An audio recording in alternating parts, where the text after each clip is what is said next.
Man, punctuality is important. Yeah.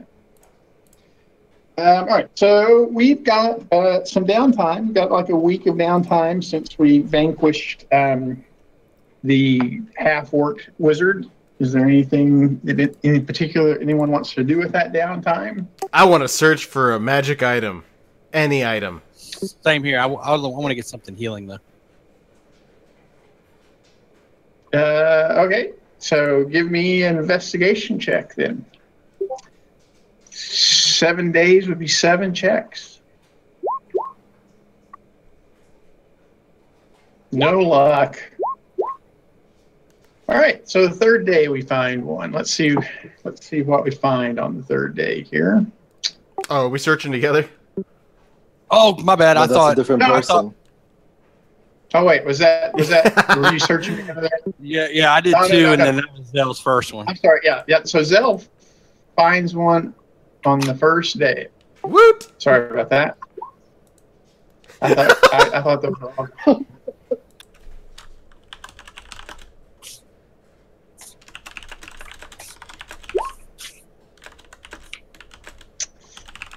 What do we find?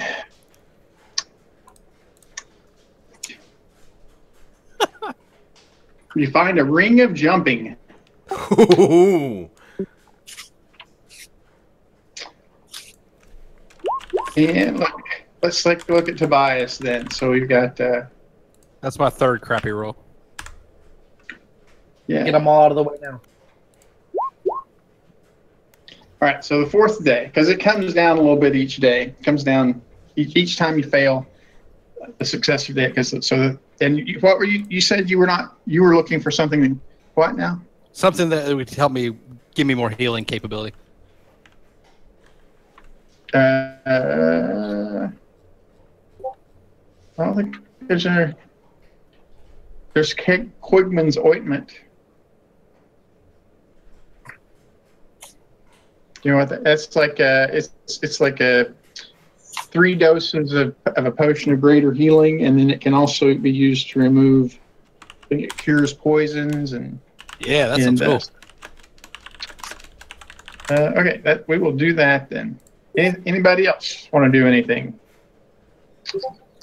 I'd like to do some adventuring, trying to find some bounty hunter contracts. Okay. You can do that. I don't think that even involves a roll. Let me pull up the. I don't think it does either. Bogfire is going to do the same. He's going to dispense justice. Let me make sure. I'm even wrong on that. What level are you? 4. I mean, sorry, 3.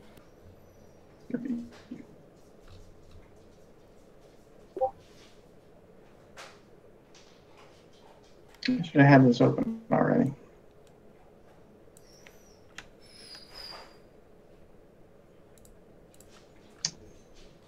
Dimgaard.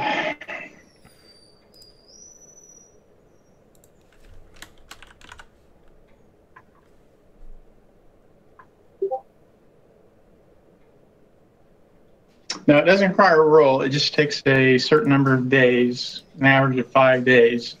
And you will gain XP equal to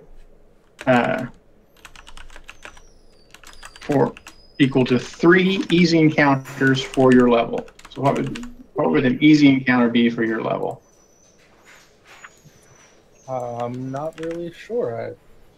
And it's on DMG page 82. Let's take a look there.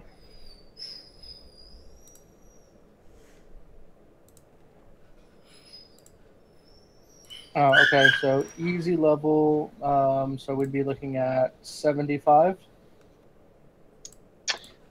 So you would get 225. Yeah. So you get 225. You get the equivalent. You find a day's worth of easy adventuring that nets you 225 XP. Perfect. And who else wanted to do that? I'm sorry. Bogfire, who's also level 3. Oh, okay. So Bogfire would do the same. Bogfire would also get 225 XP. So shy. Anything else? Yep, I still have some days left. I'm gonna keep searching. Oh, okay, sure. Yeah.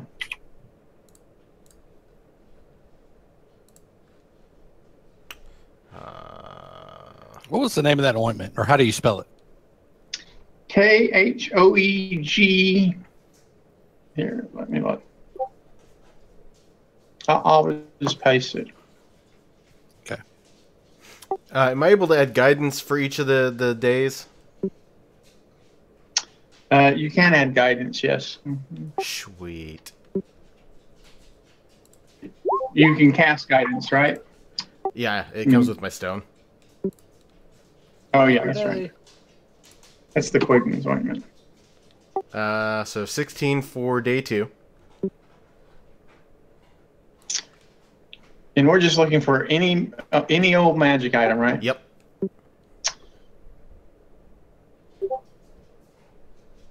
Oh, I'm sorry. It's not 1 per day. It takes 2d4 days to complete a search. My mistake.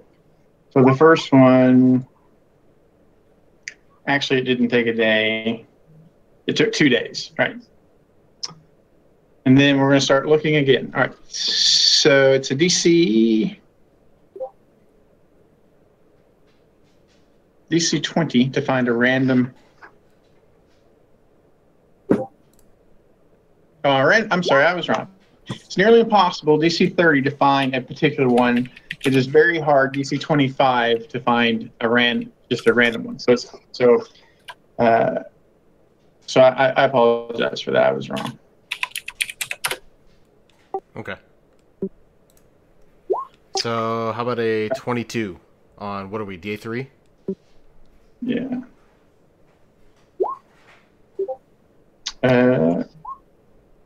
Okay, so yeah, so we get that would find a second magic item then. Let's see what it is. 16. A quiver of Ilona. Ooh. Yep. And so that's going to be a little over a week total to find those. So I think everybody has their downtime spent, right? Actually, if Not possible. Warren yet. Mm-hmm. Who? I'm sorry? Yeah. What was he saying?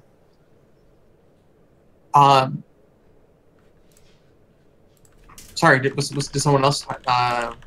No, finish what you were saying.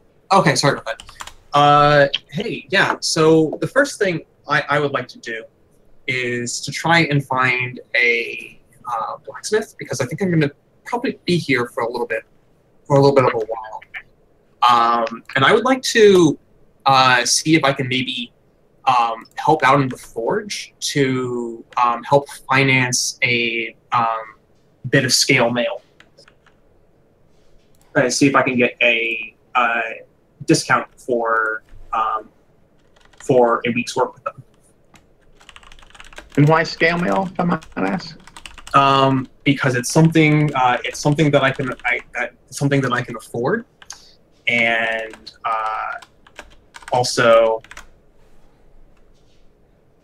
I don't know if I could get it out of tarnished brass and metal. I mean, something that's easy and cheap to make. Yeah, I don't have a problem with you spending your downtime doing that. Is that the best medium armor? Is that the reason that you're wanting scale mail? No, I think I would go with breastplate, or maybe no, even half. no way I can afford something like that. Well, yeah. So I see what you're saying. Yeah, it would take quite a bit of downtime to get to breastplate. Yeah, I see what you're saying. Yeah, so scale mail is reasonable. Yeah, I don't have a problem with you spending a week helping out at the forge to Absolutely. It costs 50 gold to make, but I was hoping as part of my working there I could get a discount on it. Do you have an amount that is kind of appropriate? Yeah, a week's worth of work at the forge would be worth 50 gold pieces. Yeah, Holy especially shit. since you're crafting it yourself. Yeah, so that's Whoa. fine. Okay. Wow. That's a reasonable use of downtime. I don't have a problem with that. Wow. In that case, I think I can afford another health potion. Is there any chance that I could look into researching in something like if there's any libraries nearby, researching how to treat acid burns?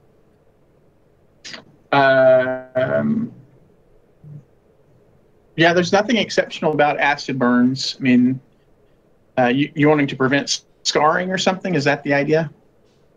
Yeah, pretty much. I mean, there are lots of people who have advice on that. Yeah. There's nothing from the acid burns you received last week that appear to be causing scarring at this point. Okay. So you fully recovered from the acid damage. Okay. But yeah, lots of people have advice on it. There's all sorts of folk remedies about treating various burns. So. All right. Well, awesome. Thank you very much. Okay. All right. Oren spent his time leveling up to 2 after seeing the other rogue in the party. Was that Jedediah? Yes. Oh, okay. So after experiencing how Jedediah used his cunning action, taking bonus, just bonus actions to dash, disengage, or hide during the previous battle, I started practicing that because that's what I get at level 2. I don't know if there's anything I have to do besides express that I'm leveling up. No. And then at the end, after the end of the last session, Oren had spoken to the other people in the party, and they agreed to give him the set. If I'm not mistaken, everyone agreed to give me the set of the gems, right? And whoever didn't want to give me a set of the gems, I would give them compensation for it. Yeah. For that game set. Mm-hmm. The dice set. Yeah, the dice set. Okay. That's it. Anything else that you want to do with the week of downtime that's happened since the last session there? Or is that a full slate for you? That's fine if it is. You don't have to. Where exactly are we resting right now? Like the town? Yeah, it could be. Here, let me show you. Do I have the map up for? Oops, that's wrong. It could be any of these towns. The most likely would be Leechport or Schmidtford. Those are the two that have that have a proliferation of common rooms and taverns and such, the type of things that adventurers usually spend their time in. But it could be any of these towns. Well, actually, Oren doesn't like to stay in taverns. He usually camps out in the woods. But I would say in one of those 2 towns, if I had made any connections with, let's say, a thieves guild, so to speak, or maybe a contact of a thieves guild that works in that area.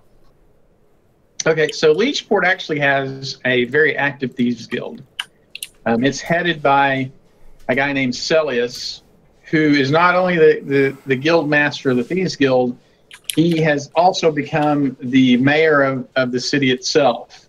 And the count there relies upon him to maintain efficiency and order within the town. And the Thieves Guild is very, very well run.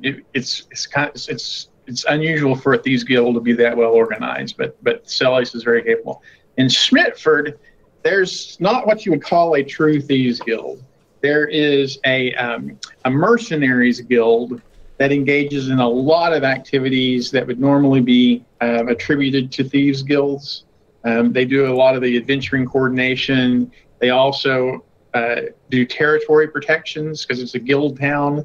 So if an illicit shoemaker sets up the Cobbler's Guild will usually hire the Mercenaries Guild to intimidate the cobbler into either joining the Cobbler's Guild if they're accepting applications, or get out of Smithford altogether. So, and it's much more like what you would see within a typical Thieves Guild, where there is no clear leader. There's lots of people vying for that position, lots of underbosses. Occasionally there'll be some violence associated with that amongst the Mercenaries Guild. And you could have a connection with any of those underbosses in Smithford's Mercenary Guild. And then the other smaller towns, they don't have a true Thieves Guild. They will often have a gang of sorts that doesn't want to put in the work in the fields, and so engage in various types of thievery or banditry rather than having to go to work picking apples or raising crops. So any of those would be appropriate for you to have a contact in. Just depends on what direction you wanted to go with the owl. Oh, okay. I would probably be more interested in getting to introducing myself to Celius, so to speak, and just letting him know that I'm in the neighborhood, and if there's anything that he would, let's say, that he would need of me in terms of researching or finding out information, that I would put myself at that task.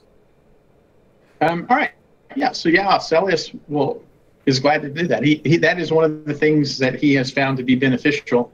Is what many times there are interests that are beneficial to Leechport that are outside the actual sphere of Leechport, and he has learned to implement agents to investigate and remediate those situations. So he's always anxious to make a contact of an aspiring young adventurer. Yeah, that's a very good thing for him. Anything else? Nope, I'm good.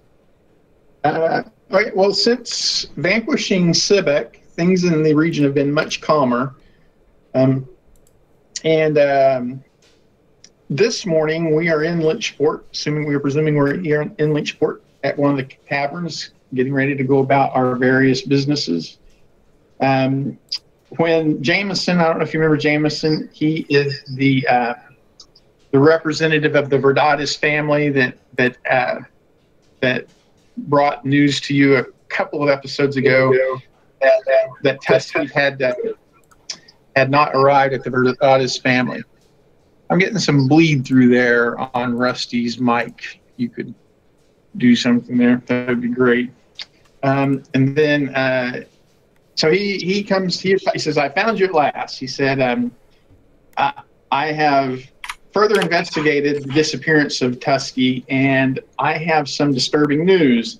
Apparently, to the north of here, there is a decrepit and abandoned cavern system. Apparently, it was excavated by either some goblins or hobgoblins, who knows what, long time, centuries ago, and it was found to be an empty pursuit. But the cavern system persists, and from time to time has been a haven for various creatures. The most recent was there was a dragon cultist operating out of there with some sort of monster spider a couple of years ago.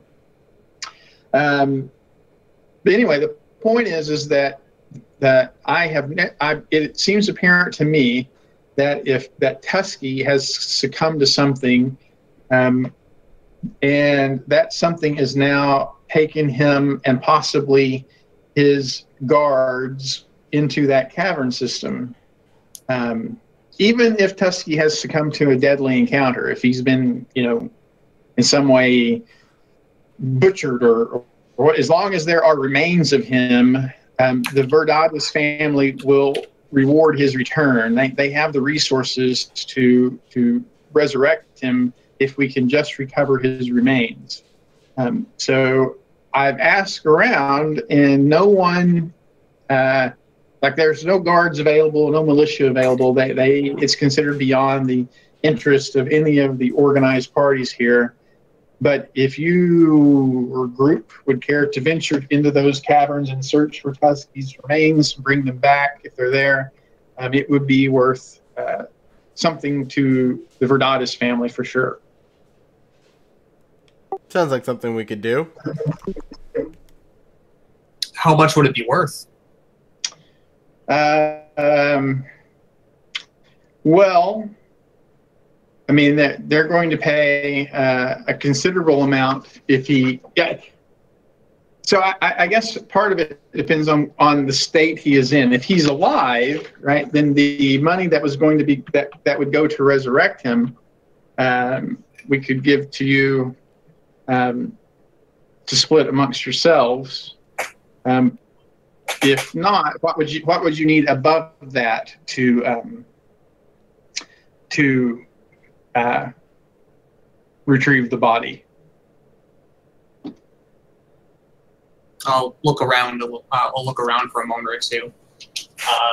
See if anyone else is going to pipe up or give a quote. I think just being in the good graces is good enough. On top of the money, I mean. Naturally.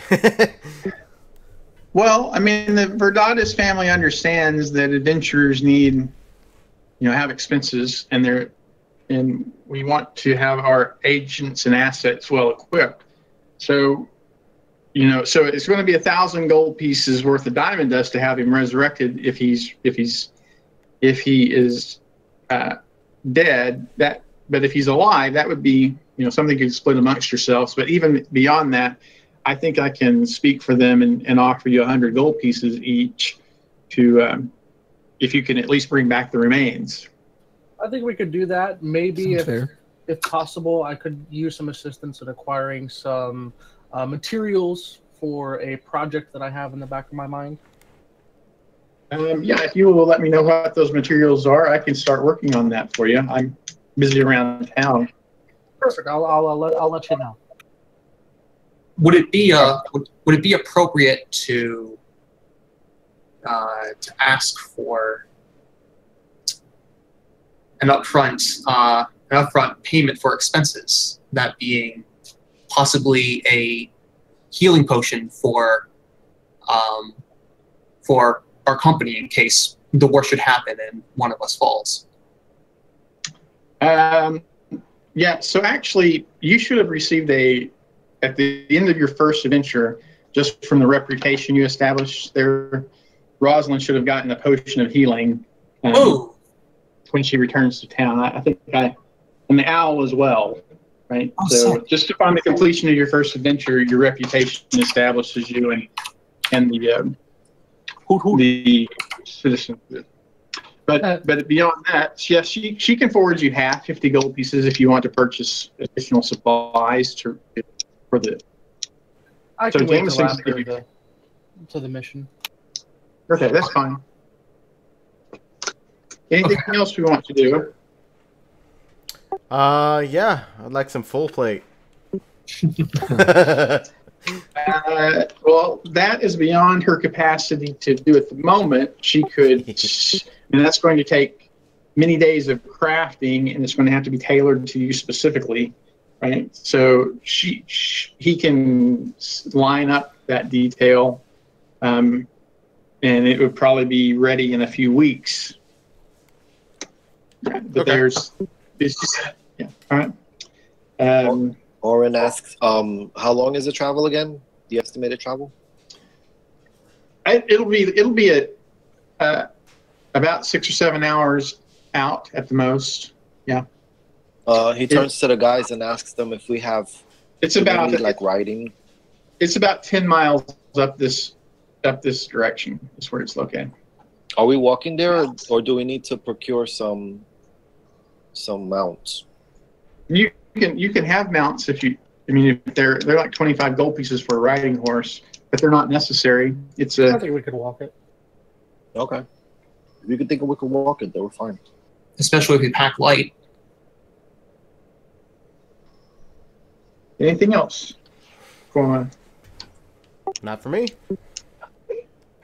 Nope. Okay, well, it's still relatively early in the day. You could probably get there before dark if you if you left immediately. Yeah, let's that'd be do that, ideal. Camp out and then go for it.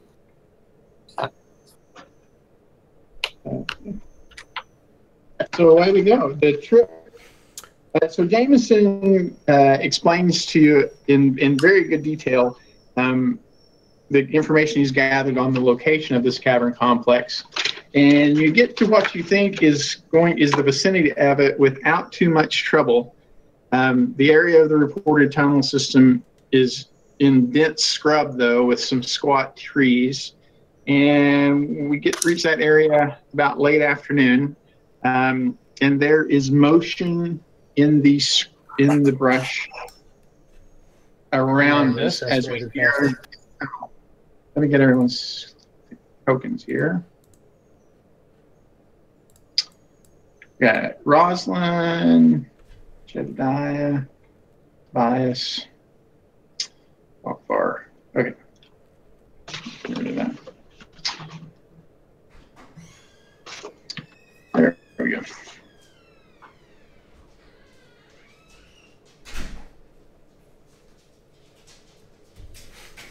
Ooh, I'm gonna make a survival check. Sort of See what I monkeys can came from. find. Okay. I'm showing that Roslyn is at less than full hit points, and that should not be the case. We should be at full hit Actually, points. I did message you about that. That would be correct. Oh, you did? Okay. Yes. Hola, thank you. Okay. All right. All I need now is So, how many of us are there? There are. Where are the other copies? There they are.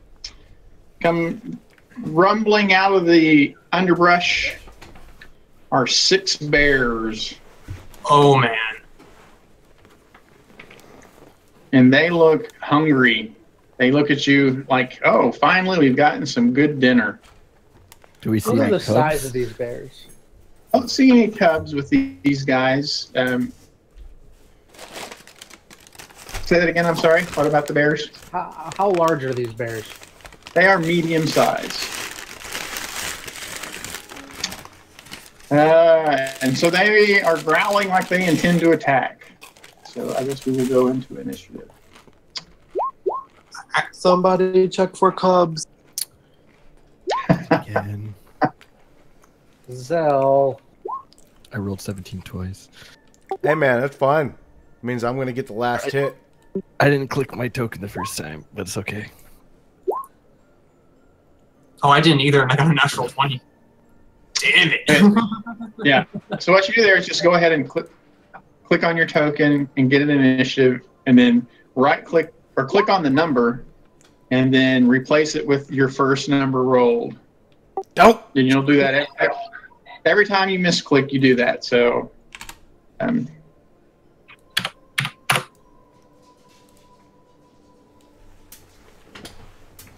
1, 2, 3.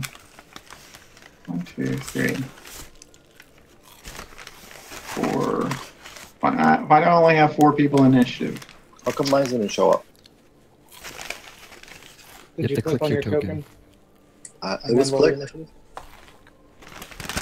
You have to have your token selected, and then you click initiative. Yep, I have it selected. Let me try again.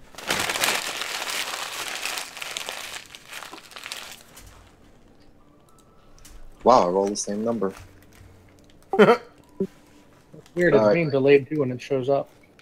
Well, you know what? That's because I'm rolling it from my iPad. Let me switch to my character sheet on the table. I guess it doesn't work that way. Yeah, it doesn't work that way. I've tried that. That There we go. Okay. Right, Roz. Oh, and then you need to replace the 14 with whatever the first roll you with 22. Okay. Thank you. And the owl will go first. All right. Owl goes first. So let's see. What do we do? What do we do? What do we do? There's brush behind me, right? Like that's that. Yeah, so this undergrowth is difficult terrain, and it provides light obscurement for the first 15 feet, and then past that, it is heavily obscured. I'm gonna pull out my short bow, but I'm gonna ready it. I'm readying an action. Okay. And I'm gonna call out to the others, fight or flee. And then if a bear approaches me, I'll shoot at it. Okay. Rosalind's turn. All right, I'm gonna reach into my pack and actually pull out 2 of my rations and look about and just ask very curtly to my colleagues: does anyone speak bear or know how to handle these guys? So I'm just holding my rations out towards the bears. Step 1. So you're holding your rations out to the bears? Yes. Okay. Do I need to make like an animal handling check here? You can make an animal handling check. Yes. I don't know why I picked up my actual D20. It's kind of reflexive. I'm not very good at that. Everyone's lucky sometimes. Hey. Okay. Anything else from Rosalind? That's all. I would like to. Well, actually, I'd like to put the 2 rations down. Just kind of back up slowly. All right. This bear moves up, scoops up the rations, and begins eating them. This bear, though, doesn't see that. He moves up and, let's see. He is going to try to hit Bakvar. We've got a 6 and a 10, though. I don't think either one of those hits Bakvar. Nope.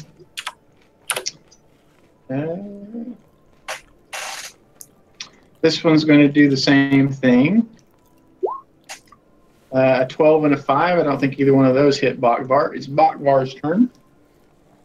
I'm gonna hit the one right here. Or not. Well, Yeah, an 8 will miss. Just so you know, you're looking for an 11 to hit these guys. that's all I'll do for now. Anyone have proficiency with leatherworking or armor? Yep. Some sort of armor. I'm a smith. Okay, so Yep, there's yeah, 2 of Smith us. is the word. You can recognize that the hide of these bears is toughened and would probably be valuable in crafting some sort of leather armor type stuff, or maybe as attachments for heavier armor even. Okay. Who needs some new boots? Okay, so let's see. All right, so this bear is going to trigger your readied action as he comes over to attack the owl. All right, firing.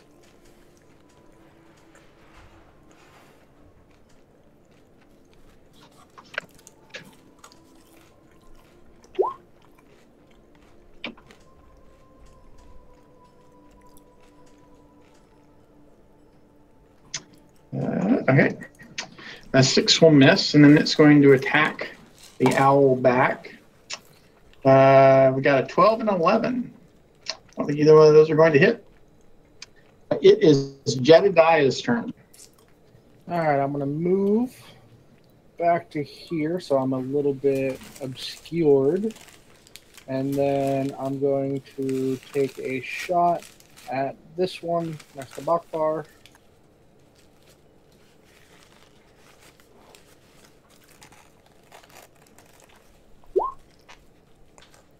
That's going to hit. Yeah.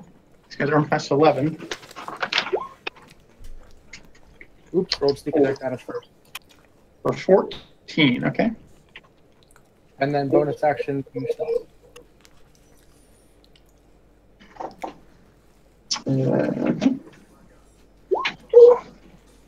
Meh.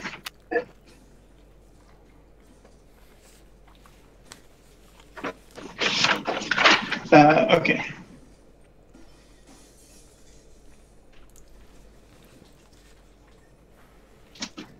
Tobias's turn. I'm gonna move up next to the one on Bakvar and try to hit it with my mace. Okay. He is bloody, by the way. Crushed him. Anything else from Bakvar? I mean, from Tobias. That's it.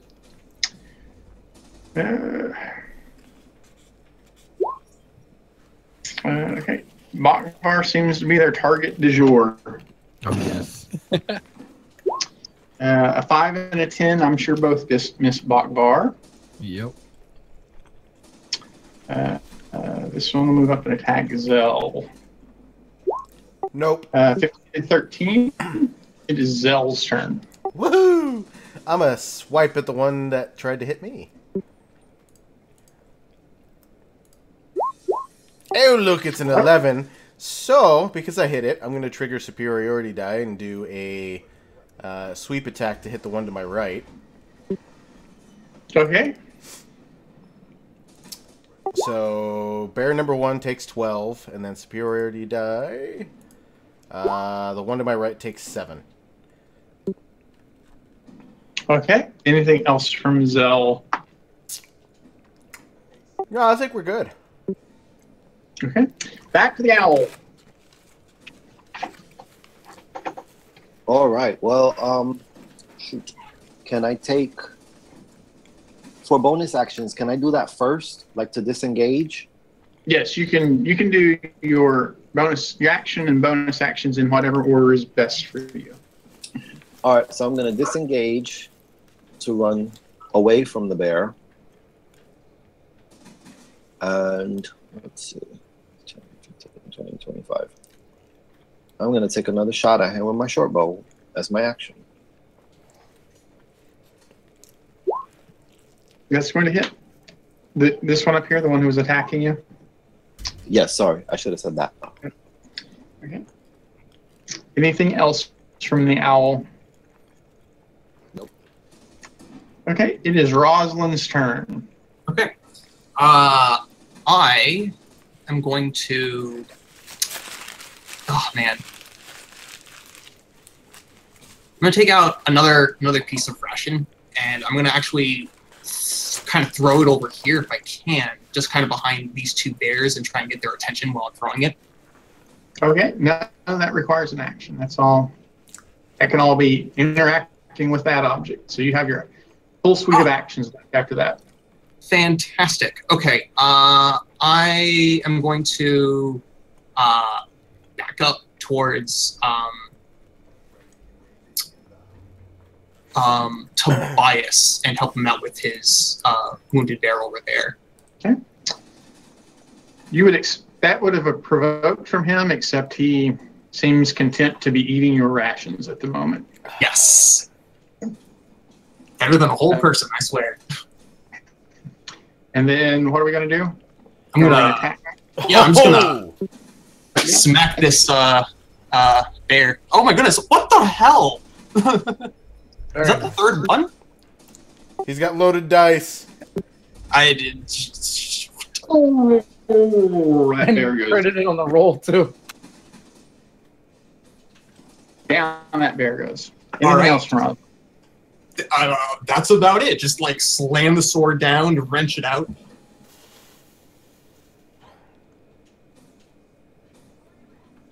All right. So this one is still eating its food. This one will attack Bakvar. A 19 to hit Bakvar, okay, for 4 piercing, and then a 22 to hit Bakvar.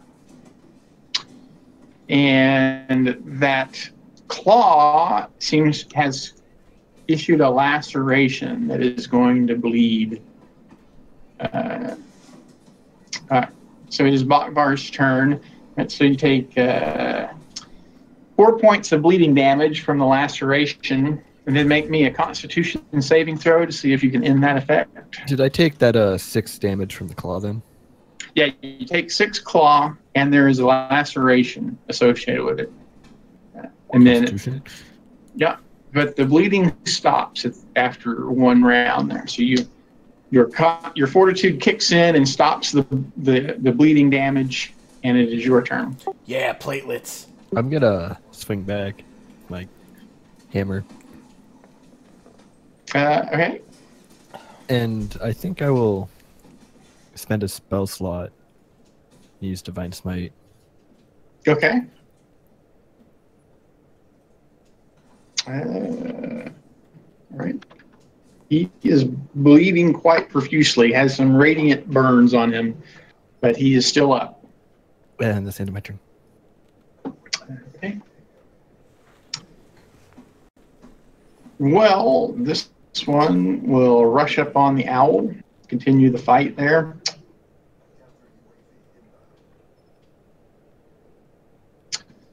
Uh, 14 with the bite and an 18 with the claw. Do either of those hit the owl? Both hit.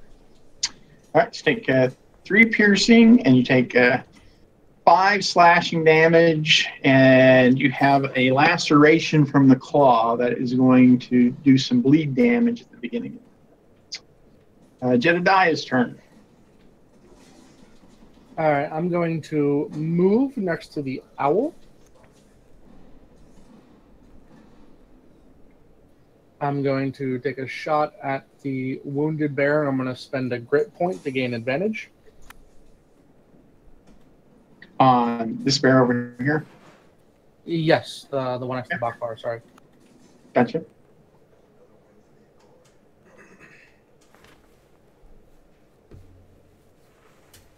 Damn it. Yes. For my bonus action, can I give the owl a healing potion? You can give the owl. Or no, not as a bonus action. Yeah, Okay. It's an action to use a healing potion. Gotcha. Then since I'm in the open, that's it. What kind of a rogue are you? Oh, you're a gunslinger. I'm a gunslinger, That's right. yeah. Yeah. So you don't have fast hands. No, I don't. Okay. Tobias's turn. All right. I'm gonna go over and attack the one that's on the owl.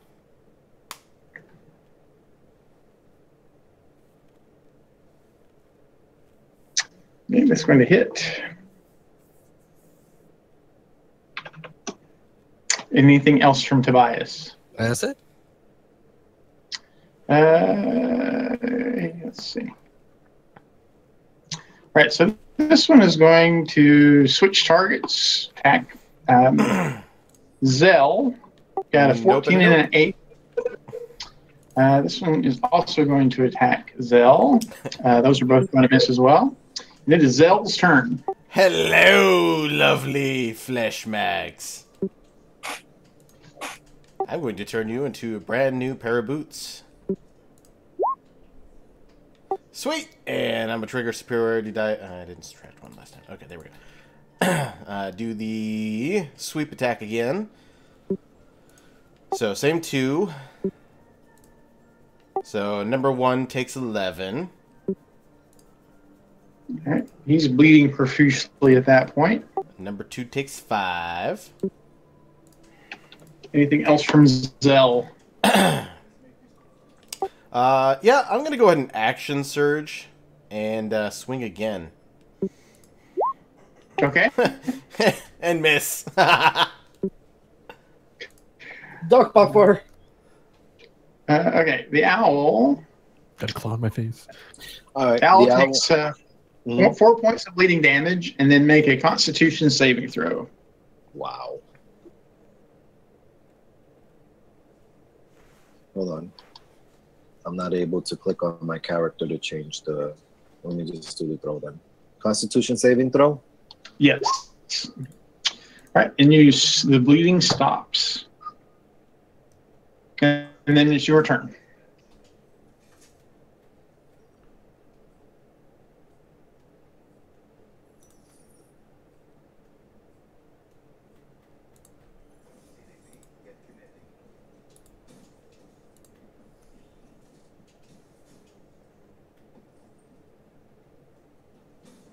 Talk.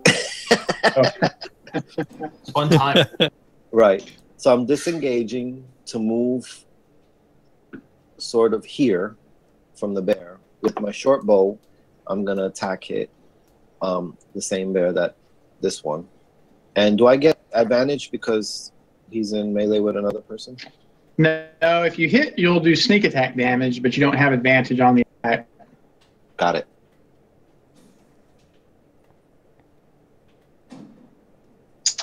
Eight will miss, though. Boo.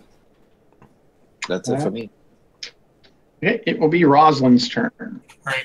I'm gonna pull out my last ration and stare down the bear that I was feeding earlier, and just hold out the last ration in my hand and just say sternly, "Be a good bear."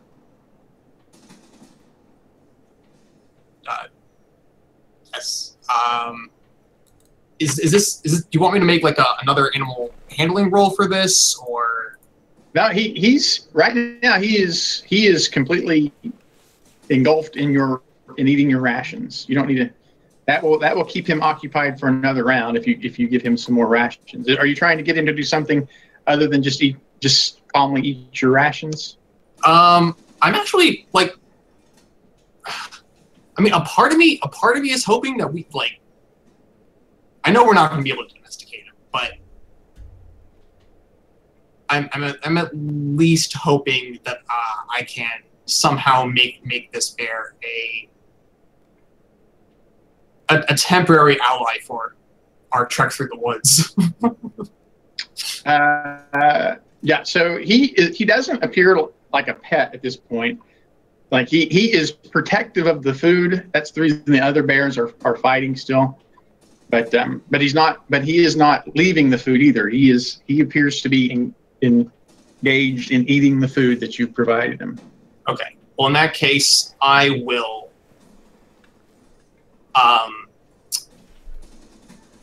Yeah. I'm gonna drag my sword along the ground and take a side swing at this bear over here. Okay. Try and help out Zell. Alright, that's Bakvar. Oh, that is. What the hell? I don't know what to say. You and your loaded dice. I clicked a button. Okay. So with a big roar, this one goes down as well. Anything else from Rosalind? That's it. Okay.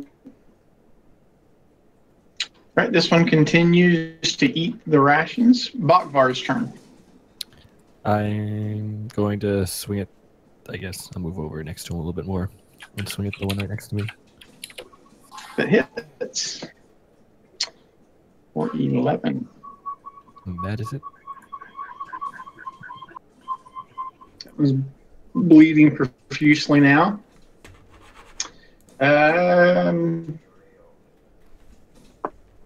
Right, so I think this one is going to switch to Tobias since the owl missed. 16 and a 13 to hit Tobias.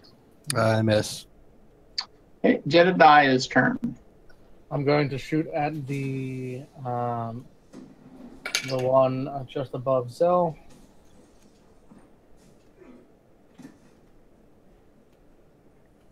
That'll hit. Okay. With a roar, that one goes down. Get my grip back.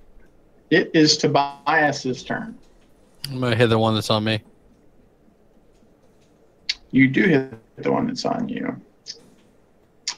It is bleeding profusely now as well. Okay, this one disengages. It does not appear to be slowed by the undergrowth. Seems like they have acclimated to the undergrowth, so they don't suffer the difficult terrain. It is Zell's turn. Does it not prompt an attack of opportunity? Oh no, it disengaged. Disengaged. Never mind. It's disengaged, yeah. Sneaky bears. Well, scared bears. Winnie the Pooh, you son of a bitch! Well, Oh, it's the Popo. I was gonna say apparently Kill the Patty. police are nearby. So You're a bear in to these get woods. yeah, so to get through Safe. that, how much of my movement gets slowed? Well, it's difficult terrain, so unless you have something that allows you to ignore difficult terrain, it would be half speed to move through it. Like a ring of jumping? You would get like an extra 10 feet of movement from the ring of jumping, yeah, because you could jump over the obstacles after you move 10 feet. Yeah. Yeah, I'm trying to do the thing again.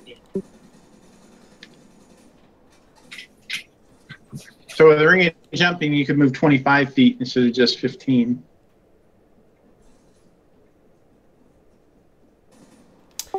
You can do it. You know, I don't want to get stuck out there, and we've not had too much luck in the wilderness with that kind of shenanigan. So I am gonna go here and say hello to this guy. The one who's eating. Yeah. The one who's okay. Why do you have to hurt Colonel Apricot? Well, I it's gave- eating food. I shouldn't have gave it a name. I'm gonna chance a -5 to hit on this, by the way. For the Okay. Potential +10 to damage. Yeah, they're only armor class. I say they're Well, only unfortunately. armor class 11. Didn't work. Wait, do I have advantage because it's distracted? No, it's protecting the food, so it's not unaware. Damn. Okay. Well, in that case, I think that's all she wrote. The owl's turn. I will take a shot at the bear.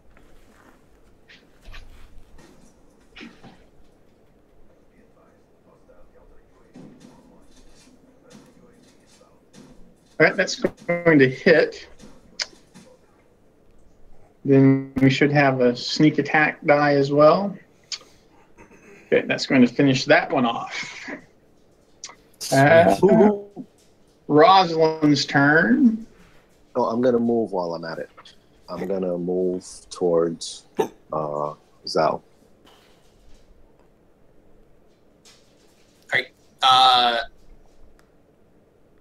You know, yeah, it doesn't really seem right to me to finish off this bear.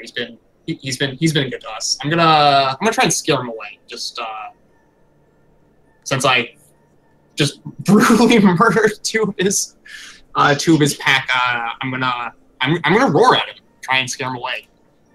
All right, so you could try either an animal handling or check on that. That's going to be really hard to do. You said an intimidate? Yeah, you can try and intimidate with him. Sure, if that's better for you. Okay. Not as Anything good. else for Rosalind? That's about it. Yeah, well, he is not intimidated. He's going to attack Zell. 9 and 9. Bukvar's turn. I think I'm gonna walk up to the bear over here and hit him with a hammer. Ooh. Nice hit. Anything else from Bukvar? Nope. Jedediah's turn. All right, gonna move a little bit here, and I'm gonna take a shot at the one running away, burning a grit point to gain advantage.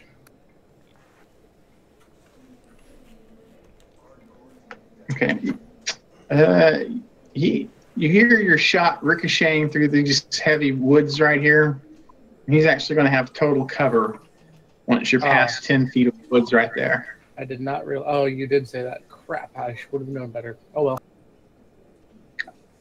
Anything else from Jedediah? Nope. Okay, it's Tobias's turn. The injured bear in front of Zell. Just if you want to make a deck save, I'm gonna hit him with Sacred Flame.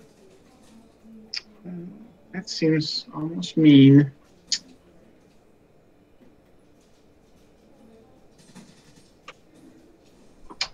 Uh, 16. Is a 16 save? I think so. I think it's like 13. Okay. So he does not take. Right, so this one goes running off, dashes off into the great beyond, and it is Zell's turn. Gonna go ahead and try to finish this beast off. Hey, look at that! For 11 damage. Down he goes. Awesome. So we've got five bear bodies here. All right, which check do you want for the carving of their skin? Well, it could be nature, or it could be if you have proficiency in leatherworking tools, or proficiency as an armorer. Either one of those would work as well. I can give guidance to whoever's doing it. The bonus is I already get guidance, so if someone wants to assist me, or if you want to give that to someone else. As a lead user. Well, who has the best of those? Who has the best nature? I have a leatherworking tool. I have a plus. It would 5. be wisdom leatherworking. Actually, it could be wisdom or dexterity leatherworking tools, or wisdom or dexterity armorer's tools as well. Yep. Now, I'm assuming leatherworking tools and armor tools, are those different from smith tools? No, I meant armorer's tools are smith tools. I'm sorry, that's a throwback to 3.5. My mistake. Yeah, it's smith tools is what we're looking for. Yeah, I can give some general guidance of what parts would be best. Okay, Wow. I'm not sure what's going on there. Is that bear? Yeah, but it looks like we're down to 4 bear carcasses after Zell butchers one of them. Did you add your guidance to it, Zell? I have not yet, but I'm willing to bet that a plus 4 is not going to help. So you're looking for a 20. No. This is how you do it. Whoa, oh, come on. Okay. So there's one. Okay, how many 25s are you going to roll? I don't have any words for this. This is stupid. Roll. These bears are script. difficult. Good. Got 3 more of them. So I'll try one more. Okay, we'll let Loaded Dice Man over here do this. Wait, we got 2 more. While they're skinning bear Somebody's gotta go. carcasses, Orin is gonna recover whatever arrows he can recover. Yeah, you don't worry about ammunition. We don't track ammunition. We just presume that you. Even better. Bachmar, do you need healing, or are you good, or? Well, we've got 2 more checks to make. We've got 2 more bear carcasses. I guess Rosalind needs to make 2 more checks then. Oh, that's Yeah, me? yeah, because you got the Yeah. loaded dice. I don't know what's going on with that. See? What? There we go. No. So of the 5, 2 of them we managed to skin and get things that we think could be traded out for other things of value. While they were busy hacking at like 5 bears, would there be enough time to take a short rest? No, that's only about 10 minutes there. But there is nothing currently threatening us if you want to take a short rest. Yeah, we might as well. By the way, Zell, what level are you? I am level 3. I am borderline level 4. Jedediah, what level are you? Level 3 with 45 points away from level 4. Okay, and Bakvar, what level are you? Level 3. And Tobias, what level are you? I just dinged 3 last time we played. Okay, and then Rosalind and the Owl are both 2nd level. Is that right? That is Yes, we're correct. 2nd level. Got it. All right. There should have only been 4 bears there, or 5 bears there. By the way, it's 6. That's my mistake. We roll a Yeah. lot of 20s. It's cool. You got loaded dice We came there. out fine. So as we are partaking of our short rest, there is there's a sudden rumbling in the underbrush, and large antlered creatures come bursting through. So we got a bunch of elk coming at us. Looks like there are 10 of them. So Do they appear hostile? well, they appear scared, and it looks like they are stampeding and heading right your direction. All right, So I would very much like to get. Would we have Out of the way. heard the okay, so torrential let me storm? finish. So Zell, what is your passive perception? 15. And do you have any? Oh, okay. So Zell, you recognize the room. You could do one of two things. You could just move to a safe location where you know that the stampede will bypass you, or you could try to wave off some of the elk to keep them from stampeding through the entire party. I like that option. Okay, make me an animal handling check then. And let me add my guidance. Oh yeah. All right, so you managed to wave off one of the 10. All right, so Jedediah, what is your passive perception? 15 as well. So same thing to you. You can move to a location that you know you will be safe, or you can try to wave off some of the stampeding elk. We got some squishies here, so I'm going to try to wave off a couple stampeding elk. All right, make me an animal handling check then. You also wave off one of them.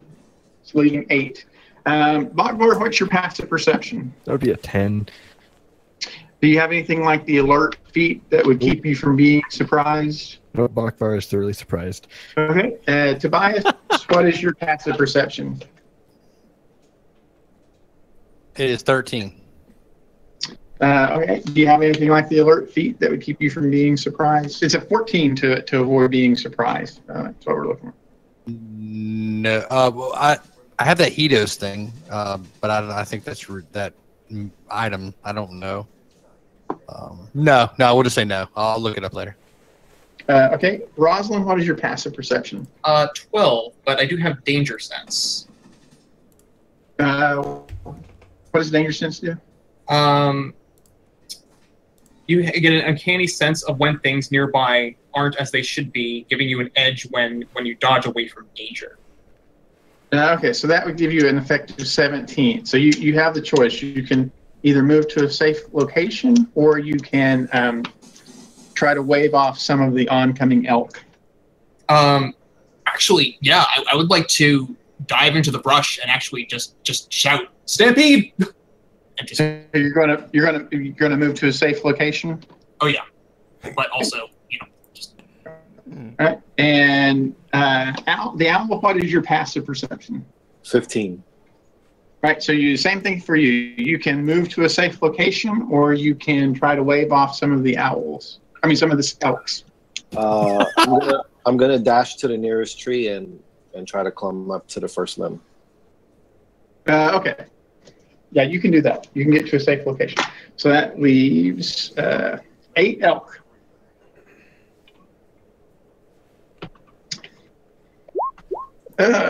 Okay, so we got 2 of them are attacking Zell.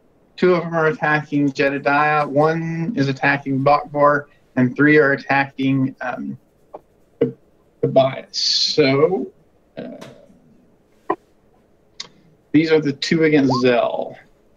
21 to hit Zell. Mm-hmm. Okay, you take 12 points of bludgeoning damage and then a DC 13 strength save. 12? Oh, there's the other one. 8 plus 4. Ouch. And then the second one hits for sure for 16. Right, so then we've got the 2 on Jedediah. Oh, each one of these is doing this damage. Ouch. Yeah. 7 is going to miss Jedediah, I'm sure. Yep. And then a 6 will as well. Then we've got 3 on Bakbar. 16 hit Bakbar. Yep. Okay, Bakbar takes 11 points. And then we need a DC 13 strength save. So Bakbar is knocked prone, so the final one will have advantage. Almost certainly will just knock him unconscious. So he's going to hit for 12. They don't crit, by the way. They just I'm a recording. 20 is an automatic hit, but it doesn't deal double damage. Yeah. I was on the ground. And then, So me pulling something up is right, gonna be I think bad I did again. that backwards. I think I think there was just supposed to be one on Bokvar, right? Yeah, I know Tobias was supposed to have 3. Okay, so got to do a little retcon there. So the 6 miss. So then against Tobias, does a 16 hit Tobias? No. So a 13 will miss, and then the final one will miss Tobias as well. Sorry about that, Bokvar. Yeah, so that attack that hits you should have been against Tobias, not you. So would it be? So you wouldn't have taken that. You wouldn't have taken that 11 damage. That was my mistake. Sorry about that. Okay. So you wouldn't take any damage from it. And this can be at the end of the short rest or before the end of the short rest. It's up to you. It just occurs sometimes towards the end of that hour, and you can decide if you want to do it before or after you spend hit dice. Before. Okay, but we do complete our short rest. Do we need to do anything else with our short rest? Can I just check around and see if there's anything? In a second, Wind. Okay. You're going to check around for what? I'm sorry? I was just going to check around and see if there's any signs of like bandits or things like that in the area. I know we haven't seen any of those yet, but just curious. All right. So you have reached the area that you expected to be the location of the tunnel, but it's clear that either it's deliberately obscured or the forest has grown up around it or something. So locating the entrance is going to be an involved process. So you can the most likely way would be to use investigation or possibly survival to look for tracks, which is what you're describing. Yeah, but you may have my survival. Yeah, so you may have other resources though that your character could do to try and locate and you could even help someone so they have advantage on their check if you're just like, well, no, all I could do would be help him with his tracking or investigation. That's a choice as well. So, what could Zell do to try and locate these tunnels that we're looking for, the tunnel entrance?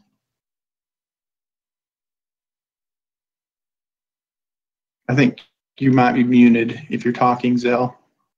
Oh, hold on. Yeah, sorry, microphone. What happened? We are looking for the entrance to these caves. We know we're close, but apparently they are. It's either hidden or there's growth around it. Something is going on. So I've got a survival roll check that I can do. All right, you can do that. Yes. I can assist him with that. I have that too. So you're going to help with. Wow. All right, we need to kick Roslyn out of the group. All my rolls are dying right now. All right. So, despite the help, you don't. Who was it that helped him? I'm sorry. Tobias. Tobias. All right. So, despite Tobias's help, you do not appear to make any progress. It just seems like a featureless mass of scrub brush to you. What about Jedediah? What could Jedediah do to try and find this cave entrance? Jedediah, being an excellent tracker, is going to use survival to look for any sort of footprints that go towards a specific area or something along those lines.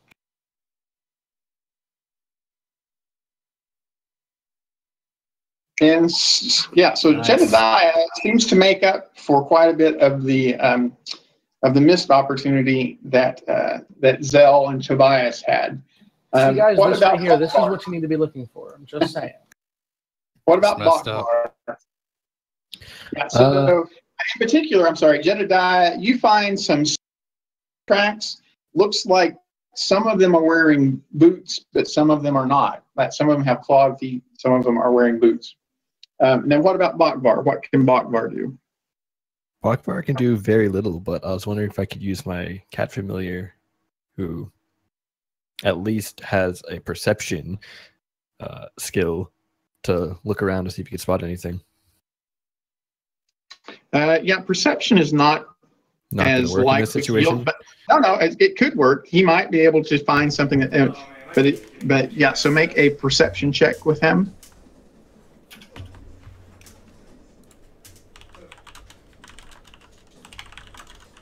But unfortunately, no, he does not discover um, any things that are being overlooked. Yes, but that's your familiar. Yeah. You could do something else on your own as well, even if it's just help the familiar to give him advantage on it. Is there anyone else in the party that would have a survival skill I'd be able to help them with? I don't know. What about Rosalind and the owl? What is it that you two are going to be planning to do? Yeah, this kind of thing is so far out of my element. Sure. I'm used to cities, and I spent some time in the wilderness, but it hasn't really turned out terribly well for me. Yeah, you stay in that city. But the owl, he is able to confirm that some of these so he's able to follow the tracks even just as well as Jedediah was, and we feel like we are getting very close. But that still leaves Bakvar and Rosalind. Are you guys going to do? Is there just really nothing you can do to contribute? You're just going to I don't know. All my skills that could be related are like +0. But I could attempt a survival check, but the max I can get would be a 20. So we know there are people going back and forth. That's right. Small creatures, small-sized humanoids. Okay. Well, if they're going into caves, they're probably coming out here to.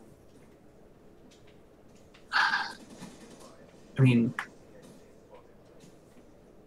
probably coming out here at least to forage. That's probably not going to be helpful.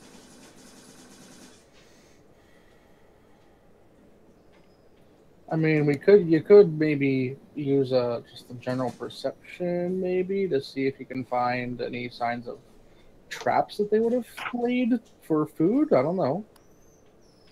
I mean, Dan's the ruler on that. Just you're going to try to use what? I'm sorry. I guess Bakvar can just essentially use his ability to look through familiar's eyes and give my familiar advantage to find something. Okay, make another perception check for your. No better. Okay, so at the end of about 30 minutes, we think we have narrowed down on following these tracks quite a bit, but we wind up in some whipvine, although one of us will not be targeted by it. Let's see, there's 6 of us.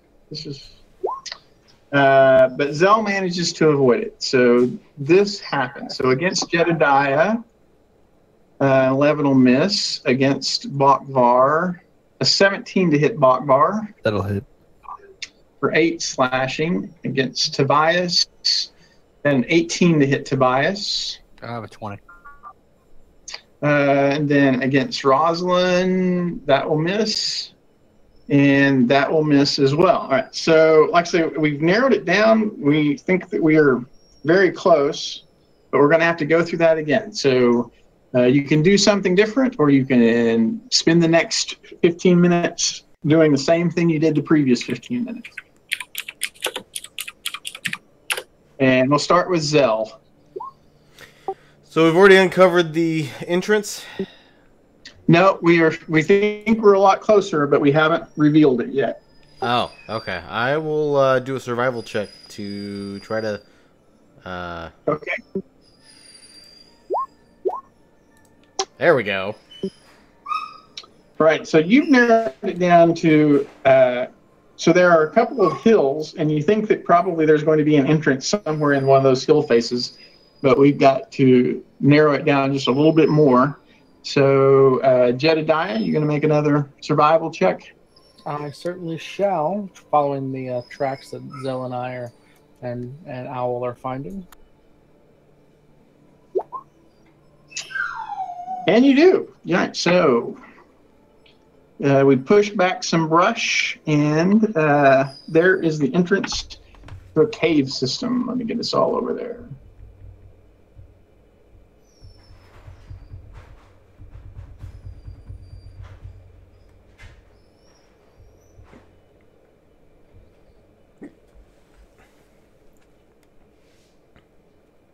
Awesome. So,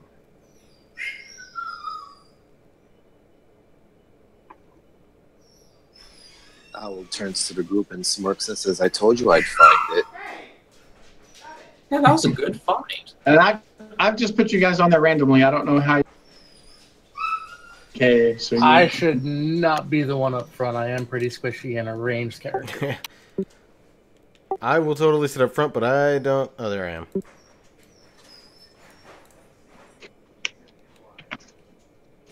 Like Roslyn and Owl, no offense, but maybe towards... Not all the way in the back. I think we should have a strong person in the back in case we get ambushed. I can cover the back. Yeah.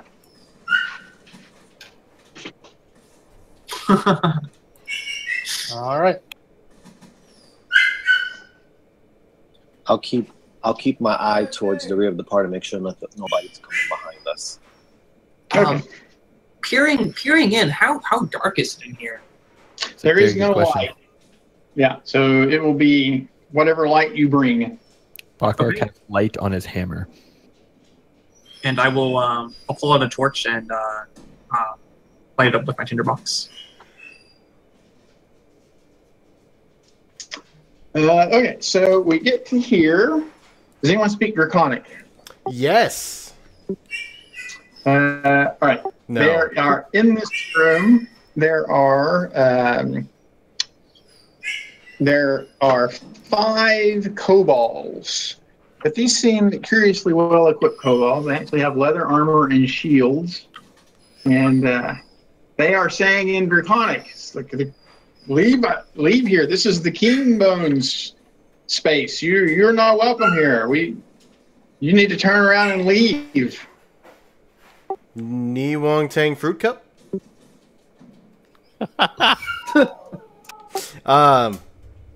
So we're actually here trying to locate somebody that has turned up missing. We don't mean to trespass. We're just trying to find someone to bring them back home. Anybody here belong here? You go around. This is our space now.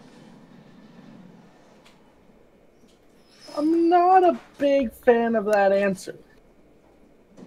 If I could understand it. Do they appear to have any familiar markings, any emblems? They wear sharpened bones as ornaments. Does anyone have? Anyone can make a history check actually to recognize the iconography. This is going to go poorly, but why not? Oh, now I get a critical Damn you, roll. Zell, with your loaded dice. All right, so with a 20, Zell recognizes the iconography, and there are rumors of these guys being subterranean usually, and they are. Let me show you over there. Show you the map. Like we are right here on this map.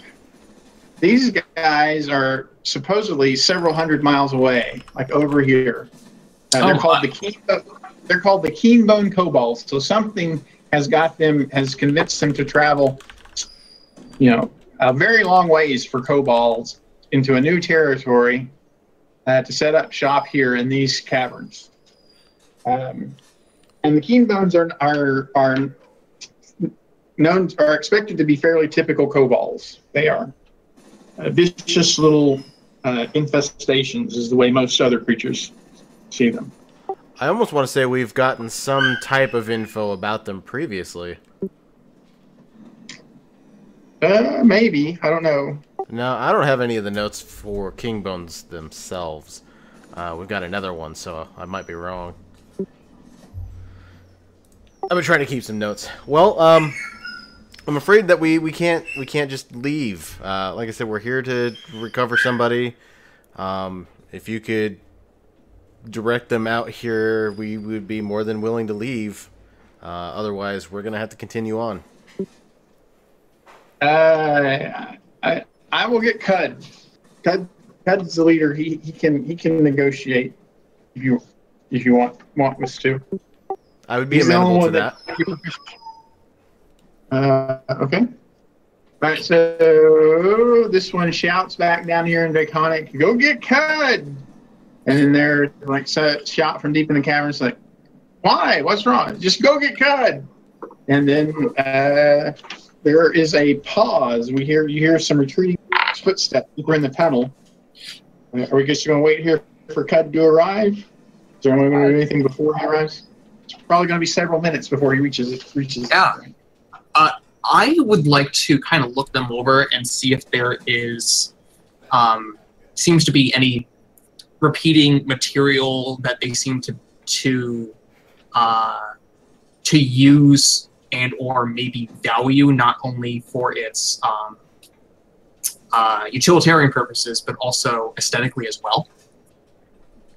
I mean, they have leather armor. Each one carries a shield and a spear, and they have backup spears as well.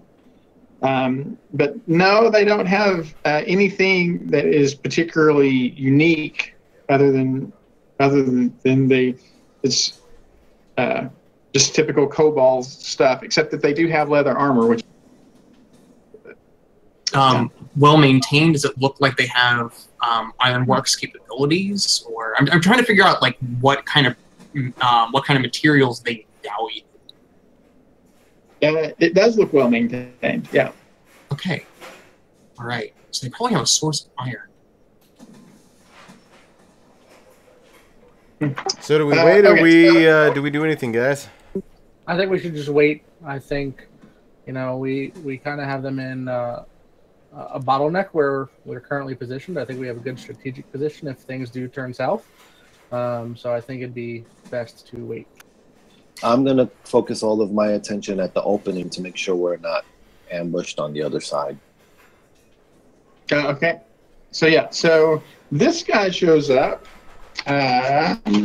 He actually can speak to you in Larian, which is unusual for a kobold. He's wearing leather armor, but instead of a spear, he has a club, and you can tell from the way the club is carved that it is probably a spell focus as well. Like it would qualify as a staff as a spell casting focus. And he says, yeah. So he says,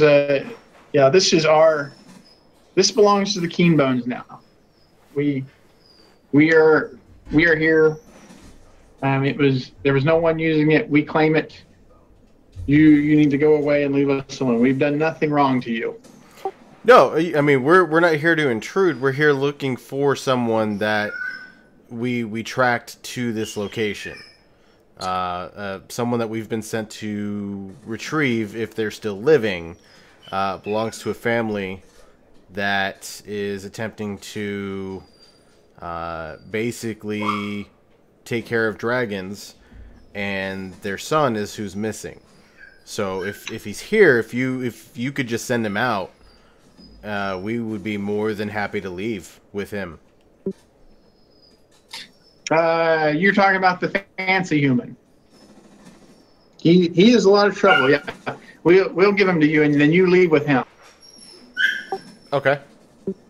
What do you mean he's a trouble human? He's just he complains all the time. He doesn't recognize our authority. He wants to take the things that belong to us now. And yeah. What are the things that belong to you? And as I say that, I'm going to use detect thoughts from my stone. Yeah. So yeah, he's talking about a baby dragon that they have that they want to keep. Oh, so the baby dragon that he was trying to bring home to raise safely, that's the reason why he's troublesome, because he's trying to take care of that dragon? Yeah, everybody knows dragons belongs with kobolds. Dragons don't belong with humans. Dragons don't belong with anybody, I'm just saying. My friend isn't trying to insult your culture. May I say... Humans try to kill dragons, right? Why would a dragon want to stay with humans? And I have explained to the dragon the situation, and he wants to stay with us. He recognizes that we will be a better home for him than any human community.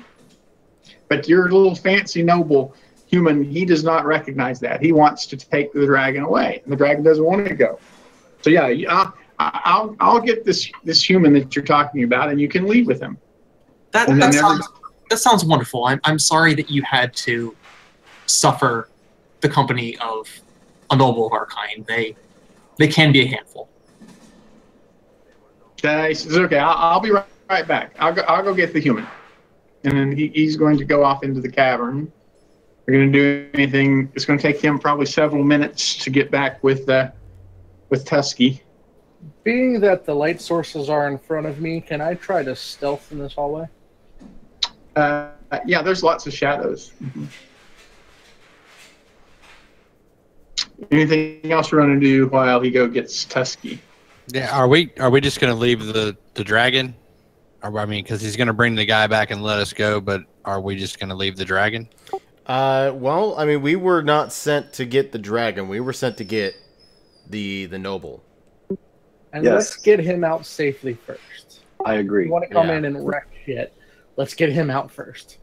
And frankly, if anyone wants this dragon retrieved, it might be wise to at least know what it's worth. And is this we already know what it's worth. He helped recover. Well, my point being, no one's paying us to get it. But once we give the information that it's out, once we come back with the information that's here, we may very well have a proper employer to get it. Not to mention possibly even more support, considering there are kobolds. I mean, look at their weapons. They have iron deposits here. I imagine there must be at least several different ironworks companies that would love to set up shop in this location. We might even be able to persuade an ironworks type to help us with resources and men to retake this. Or they brought him with them. True. We should find out who sent them in the first place. Okay, so we're going to do anything before Cud comes back with Tusky. Yeah, I'm going to mention that they don't seem to have a very strong sense of monetary value. They don't wear any jewelry, and they don't wear anything with aesthetic value. It's just all utilitarian. That's correct. Except for the sharpened, polished bones, there's nothing that seems decorative about them. So I would keep that in mind as far as negotiations. I say this to the person who can actually speak Draconic, that they don't understand our world. They don't understand money. Anything else before Cud comes back? Not for me. I'm just keeping an eye on the door with the arrow pointed. In the shadows.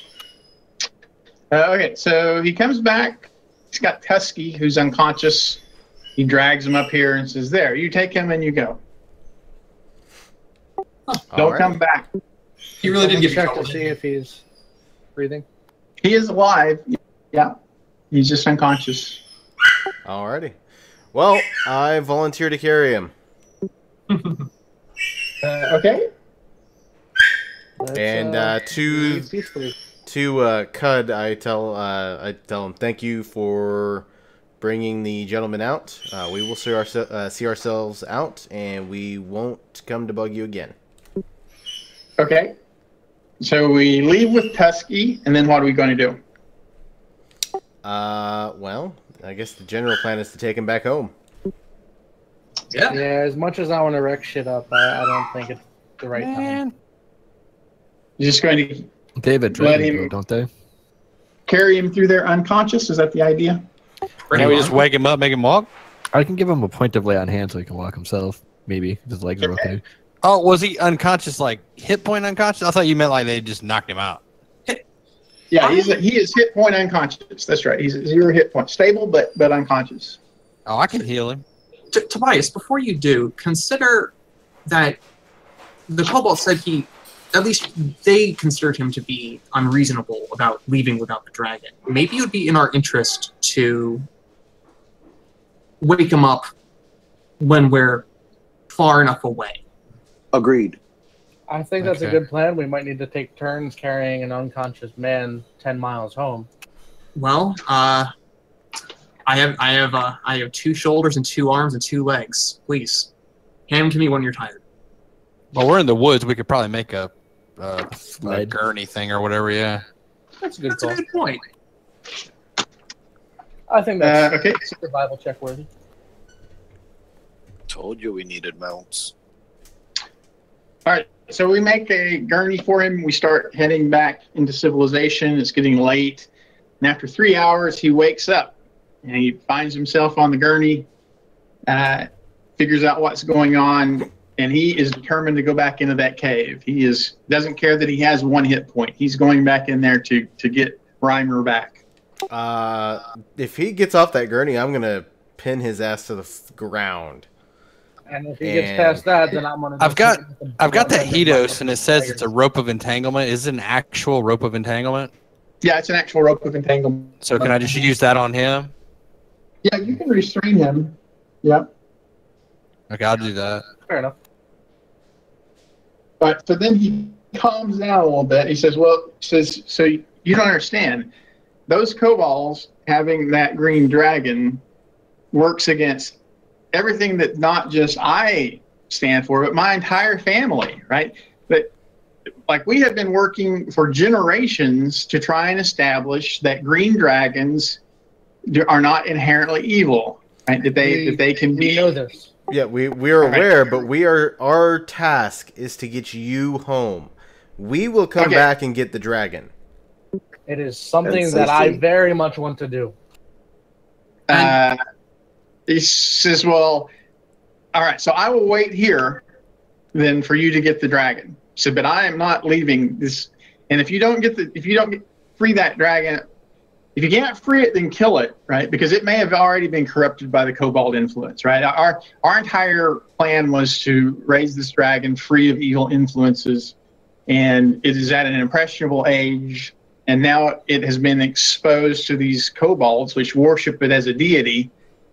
And yeah, so it may have already turned evil, and that is the worst possibility, because then that just reinforces popular conceptions of green dragons, right? Having another evil green dragon running around completely undermines the case that the Verdatis families have been trying to make for generations. That's the worst possible outcome. So if he can't be saved, he can't be reconciled to a peaceful, benevolent life, he's got to be killed. And then dispose of in a way that he won't be discovered. You speak with thoughts of the big picture, which is wise, but what isn't is running in there alone.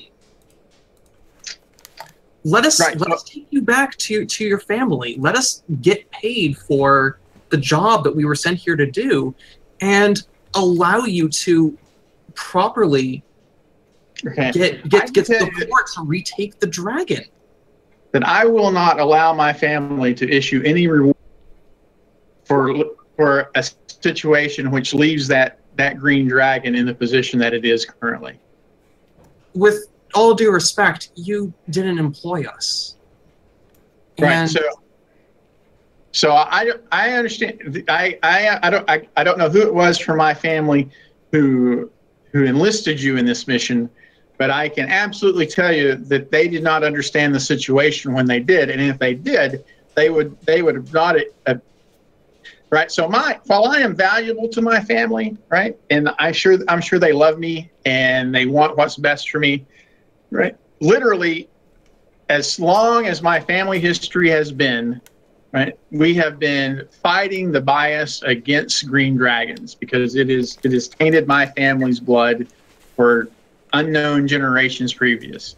Right? Okay. And there's just no way that they would issue a reward for leaving an evil green dragon in the hands of kobolds. So what's the plan then? If we turn around, it's a 3-mile trek back. I'm assuming it's getting pretty late. If we waited for nightfall, wouldn't it be better? Maybe they sleep sometimes. No, they're nocturnal and they don't really come out from caves, so I don't know if their sense of time is the same as ours. I'm gonna softly. Not nocturnal, but I'm gonna softly speak. He's not thinking clearly. Having worked with plenty of his family, this is pretty much how they all work. Yeah. I have a question, young one. How many green dragons have your family saved? Well, in generations past, there have been exposures to green dragons, but they've always been later in life. They've always, they've been encountered after various circumstances have corrupted them too late, and we've arrived too late in their.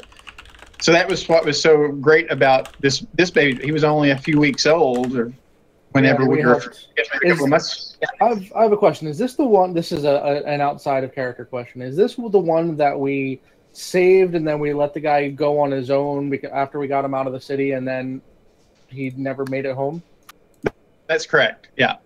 So he was on his way home with the baby dragon and was hijacked by these kobolds. And this is the guy that we helped already. Yeah, you helped him like 3 weeks ago. Yeah. Okay. So it's the same guy that we helped, is what I was. That's asking. correct. And he didn't recognize us or recognize them. Yeah, he recognizes them. Yeah. And then so being that we helped you recover him as he was a dog, I want to go back and help, but there are 6 of us, and you. All right, let me ask you. You were on the inside. How many of them are? How many kobolds are there? Let's get some insight. There are, so they have about 20 females and children who are, and those were the ones I was actually kept with most of the time. I mean, I don't, all kobolds kind of look alike to me. I guess that's a character flaw, but that's a fact. But I never saw more than a half a dozen of them together. So if you think maybe there were a couple of 3 groups, so maybe there are a dozen to a dozen and a half warrior types who could defend themselves adequately. And what time, DM? What time is it at this point? It's getting late into the day. Yeah, it's almost twilight. All right. So with the group, leaving him tied up on the gurney, I want to kill shit. That's just me. I'm a bounty hunter. It's kind of what I do. I like the idea of going back at night with the cover of nightfall and sneaking in. I mean, the owl and I can probably sneak in and get an attack round in first. And if we can catch them by surprise, maybe we can take them out in groups without them calling for too many reinforcements. But I'm not sure how that's going to work, big picture. Well, so there's going to be two problems then. First one is there's a couple of us that don't have the ability to see in the dark, so we're going to have a torch or a couple light sources, which will potentially screw over the stealth plan. Also note that Bakvar will at all times have light cast on his hammer when it is dark. Well, you can dispel that until it's time for us until we make our attack and make our presence known. Okay, so frankly, his family has the same agenda as him. He threw around the idea of us not getting paid to coax us into going back. But the fact is, no, he's right. If we bring him back, he has the power to not let us get paid. But if we go back and talk to his family and let them, Rosalind, I go back with actual support, with soldiers. No one. We're in Dimgaard. Soldiers aren't going to help free a baby dragon. Oh no, they'll help free it and then they'll kill it. Yeah, exactly. If we want to save that baby dragon, it's going to be us who goes in. And if we bring him back, he's going to make sure we don't get paid. We are stuck between a rock and a hard place. So I'm just trying to come up with the best solution to go in there with the best odds of us killing all the kobolds and possibly saving the dragon if we don't have to kill it. Well, May We I also- make a suggestion? I'm all ears. Perhaps we should rest a bit and go right before sunup, and that way we I have like a that little idea. bit of light to get to the entrance. You and I, Jedediah, can sneak in to cut off the kobolds from going further into the complex to alert the others, while the others come in and take them on. And I can go melee stealth until our presence is known and then switch to loud bang bang guns. So the question is whether or not we're going to get paid. The question is, are there gems in there? Well, it's a dragon. I'm sure that dragon has started to amass some sort of hoard, as young as it might be. So let's get ready for morning. I'm down. Rest up, get our hit points back, take watch, make sure what's his face doesn't go crazy and run away from us. If I got him in that rope, I don't think he can get out. We did come out on top with him being alive. I would very much like to keep it that way. I do worry about what it means to go back in there, especially with how brash he seems to be. He's not much of a fighter. He's probably not going to go in with us. He'll probably wait outside. Yeah, that's what he did last time. He let us do all the heavy lifting. Damn So, fool. if that's what it takes, we can use him to keep watching, make sure we're not surprised. So when we rest tonight, will that heal everybody back up to full, or do I need to heal people, or how does that work? No, an overnight rest will heal everybody up. Mhm. Okay, cool. And then you get half your hit die back. And is there anything else that we gain? I can't remember. I don't think anyone spent any spell slots, but you would regain those as well. I have a question out of character regarding how the short list works with the hit dice. Is it so? I have 2d8, right? So do I roll 2d8 twice and add my Constitution for every short rest? Is that how that works? No, at the end of a short rest, you decide how many hit dice you're going to do. You only have 2 over the course of the day to spend. Got it. Yeah. And then on a long rest, you regain half of the hit dice you spent that day. So if you spent them both, then on a long rest, you would regain 1 hit die for the next day. Perfect, and then that's good. We get our guidance back. We get everything, all of our special abilities from our magical items. I think this is a pretty solid plan. Yeah, and right before sum up, when we're heading out there, we can still help them get there without much need for light sources.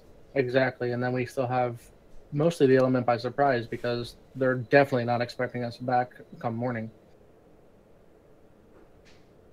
So, should we establish a watch? I'll take first watch. All right, the night passes on event like we can get on to the morning. Nothing's going to happen overnight. Woohoo! Easy watch. Night watch. We didn't keep him in that rope, did we? No, he calms down once you agree to go back and deal with the green dragon. That's what has him hysterical. All right, I say we do this. All right. Yep. Quick question: the cave that we went in is a two-handed weapon going to be able to be used still fairly comfortably? Yeah, should be fine. Okay.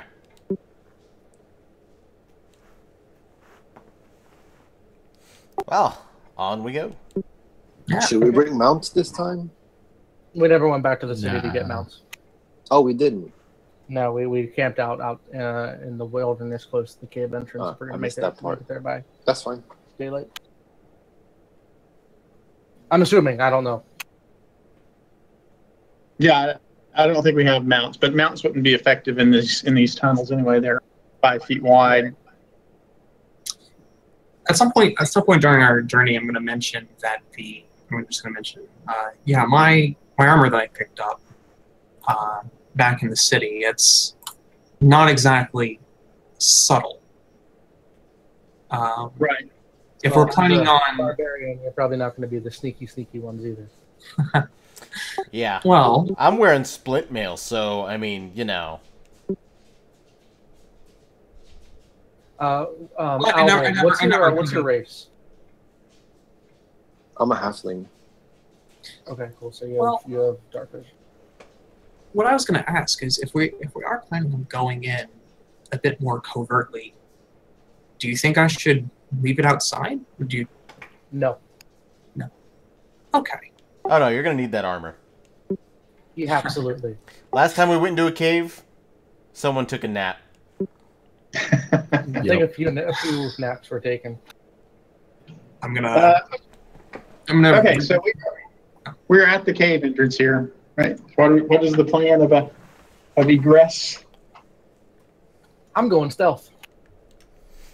Stealth. Yeah, I believe we were gonna have a couple stealth. I will lead the front after the two stealthers.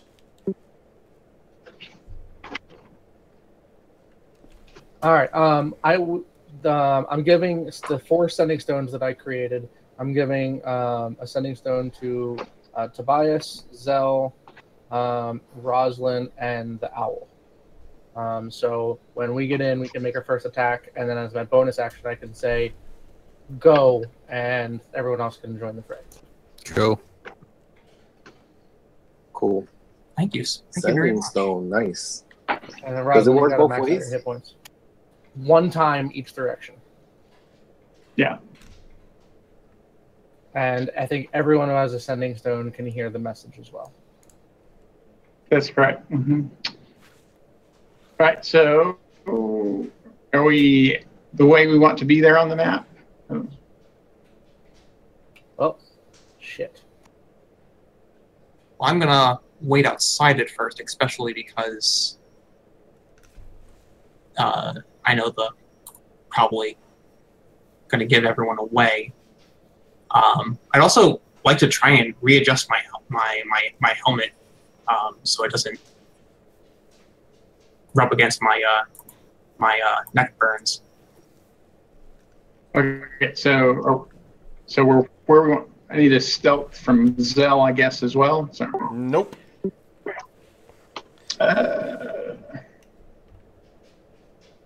No, Zell ain't stealthing. So- That's not gonna happen.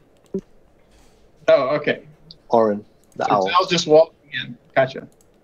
Yeah, Well, I don't think I'm Zell- behind the stealthers. Yeah. Okay. Well, we need to line ourselves up the way we're going to be right there. Yeah. I need to see how we're going in there. All right, who's the other And I stealther? think Owl's The gonna be owl. either in front of me or behind me. Like so. Behind me. All right. Yeah, I'll So take we get to there. Jedediah trips over a rock. The kobolds jump up, and it's going to put us into initiative. Sorry, A guys. 9 is below their passive perception. Really? It was a good plan. By the way, here's what And- would happen if I rolled stealth. Not much worse than me.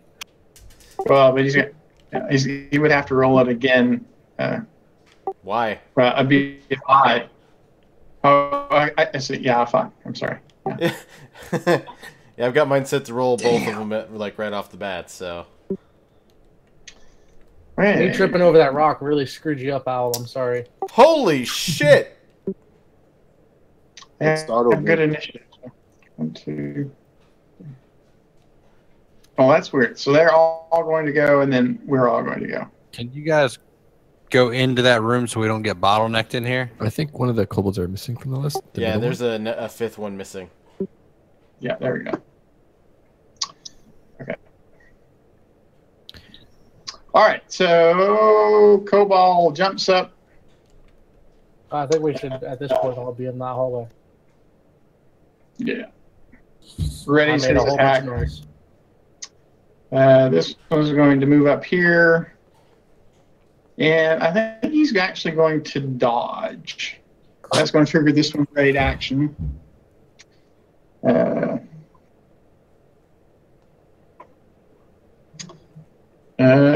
We've got, he's going to crit Jedediah for 11 points of magic piercing.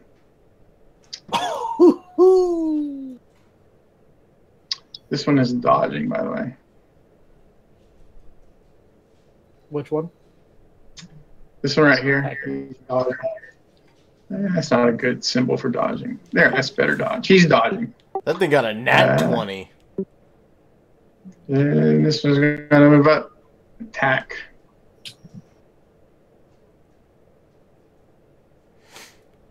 By the way, I don't know if anyone is aware, but oh, I'm sorry. Yeah, so this one's going to dodge and then action surge and attack with this second action. I like that. So 20 to hit Jedediah for 4 magic piercing. And then this one's going to move up, attack. 13 to hit Jedediah. Thank God. And then he'll action surge and attack again. A 12 will miss. He will provoke from Jedediah as he moves back. Dagger. Actually, right here. That's going to hit, yeah.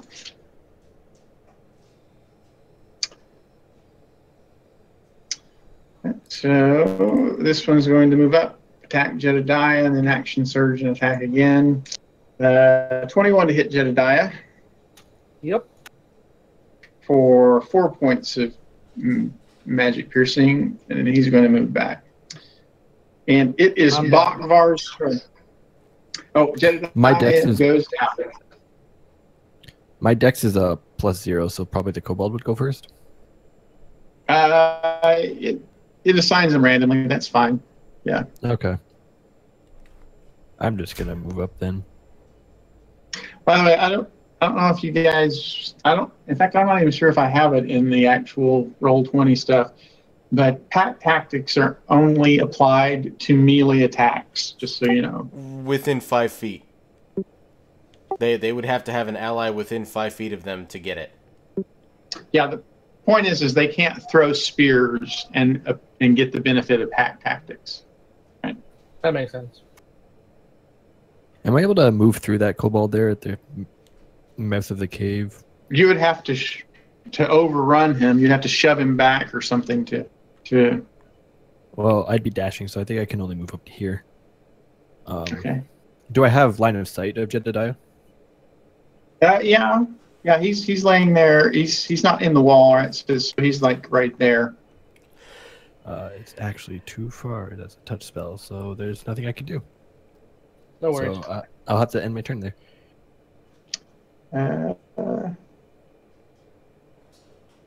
Right. So this one is going to throw his spear at the owl. All right. Wow. 21 for 5 piercing. And then he's going to move back down here. He does not action surge. He just throws the one spear and then picks another one, just so we know. I should mark him somehow. He's not action surge. It is Zell's turn. My options are limited. Holy shit. It's not possible to get in front of the owl and attack the one right there, is it? We could shove everybody around just a little bit to make some room there. Yeah, you could get in there. I don't have a problem with that. Yeah. And he's currently doing his dodgy stuff. That's right. He's dodging. Wow. Does a 19 still hit?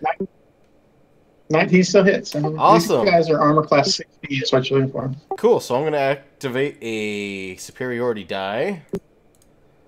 And I'm going to try for menacing attack. So he needs to make a 13 wisdom check.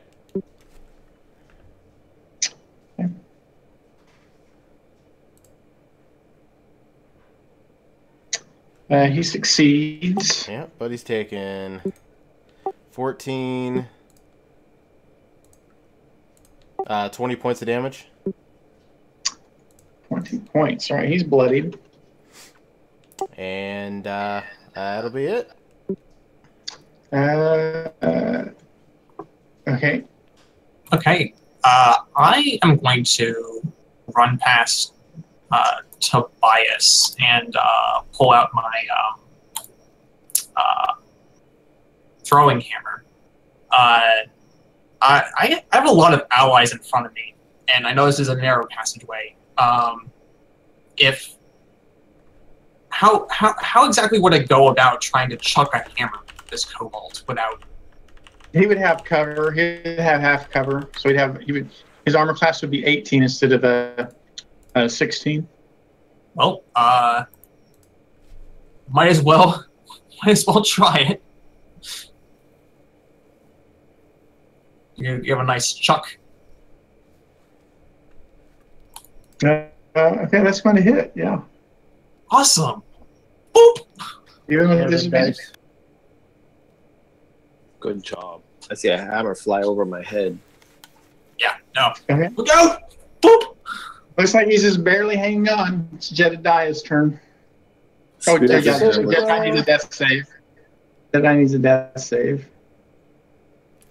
Oh no! -2. I know. Okay. It is Tobias's turn. All right, the bloodied one I'm going to hit with Sacred Flame if he can make a dex save. And then I'm going to use my bonus action to Healing Word Jedediah.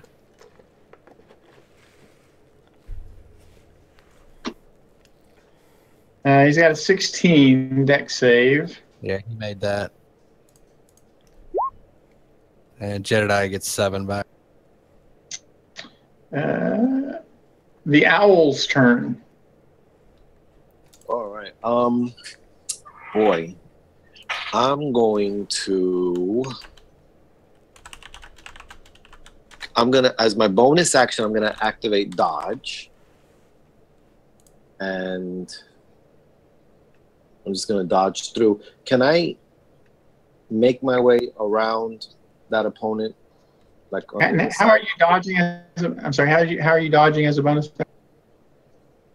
Cunning action gives me dodge. No, sorry, dodge is not one of them. Sorry. Hide or disengage. I Not dodge. misread it. I misread it. Never mind. I'm going to. Oh boy. Can I enter into combat with the bloodied one and then get around to the other side since I'm a small creature? No, Zell is in your way there. You could use a ranged attack against him. All right. I'll pull out my short bow. Working on keeping your butt alive. I feel you. Oh. 8's going to miss. Yeah. Dope. All right. Anything else from the owl? Can I can't dash. What race is the owl? I'm a halfling. Okay, so you can actually hide behind Zell as a halfling. That's a halfling trait, that you can hide behind him. That is awesome, and I'm going to take it. Do I roll stealth? Okay. Yeah, you can hide as a bonus action. So, right. Right. So we got Jedediah prone there. So he's going to Jedediah. 19 to hit Jedediah. Yep. For 3. This one, with 1 hit point left, he focuses his championness and regains some hit points. He is still bloodied, though. Even regaining his hit points, he is still bloodied. And then I guess he is going to keep dodging. Yeah. This one will move over and attack Jedediah.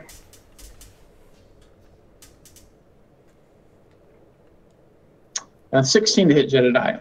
It's Jedediah is unconscious again. God dang. And, we got to get out of this hallway. I'm working on it. Just steamroll the guy. This one's going to move over and throw a spear at Zell. Nope. 13 will miss. Yeah. And it is Bokvar's turn. I hope you have a range attack. Yeah, I'm gonna take out my mini gavel, a small hammer, and try and throw it at the bloody guy in front of us. Okay. 21 will hit. Yes. Sorry about that. Perfect timing. I actually was trying to like go into an Always Sunny maker so I could like type out Jebediah has a bad day, but I didn't realize that music was gonna play. I'm so sorry, guys. Okay, this one will move over and throw another spear at Zell. A 22 22 does to hit. Zell. Okay, for 5 piercing. And it is Zell's turn. Alrighty. Well.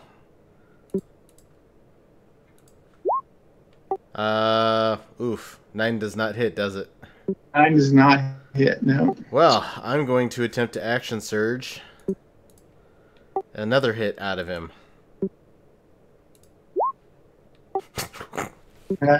15 does not hit. He's looking for a 16 against the kobolds.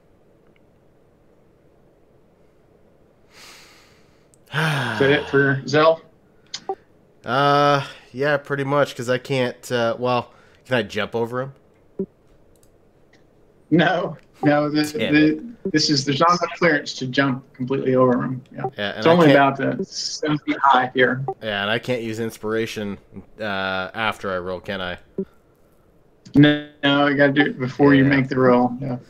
Alrighty, no, that's it. Okay, Rosalind's turn. All right, this is kind of rough because I have nowhere to maneuver, but I'd kind of like to be able to deal with this guy. I just threw my only range option. Well, you can do what's called an overrun, which is an optional rule, where you try to force your way past him, and you make an athletics check versus his acrobatics or athletics. And then you can basically push him aside and move through his space.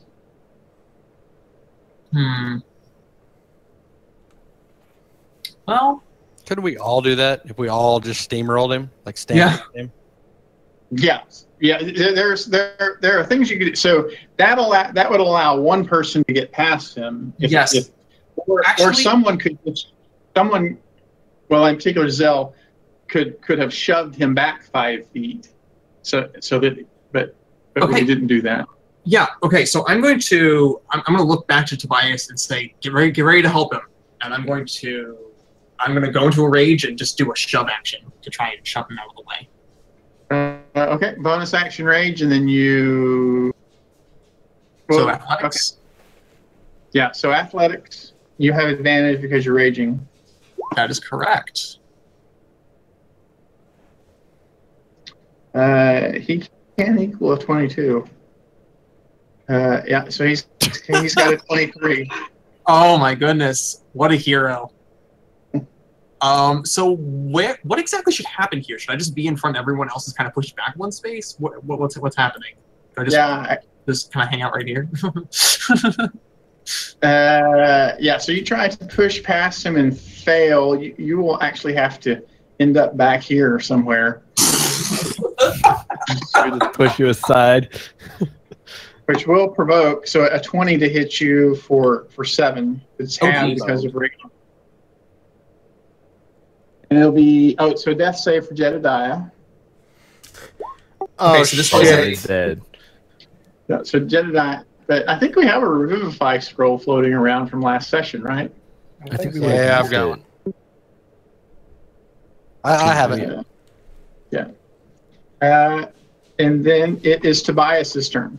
I'll go ahead and use that scroll now if I can.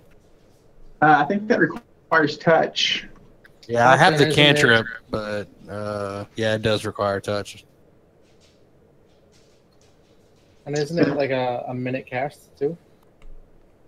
No, it has to be cast within a minute. You have a minute to. So we've got 10 round. We got a 10-round clock on Jedediah from this point.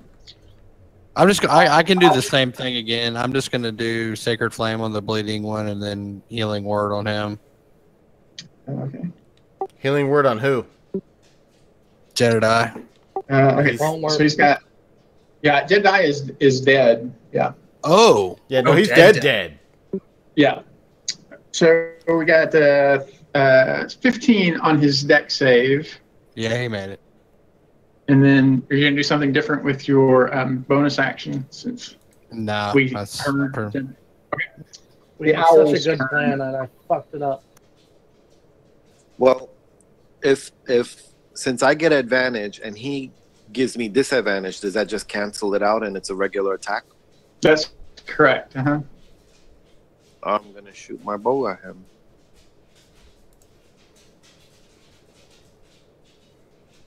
Uh, 14 will not hit him though. Oh, dang it! All right? So then that brings me out of hiding. Can I enter into combat with him and disengage on the other side of him? No, he's blocking the hall. Is the point there? He's dodging to cork you guys up. Kobolds are You small, have- right? Yeah, and the ceiling here is only about between 6 and 7 feet high.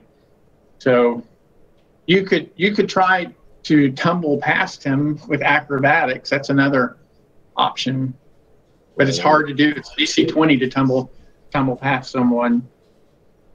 What if somebody throws me over him? Dwarf tossing is a real sport. It is. Is it my issue is that if I get to the other side, they're just gonna pound on me and I'll be dead. So what I will do then is I am going to move back to the nearest open space and go back into hiding. Okay. You make a stealth check there for me. Okay. All right, so this one's going to move up, throw a Spirit Zell.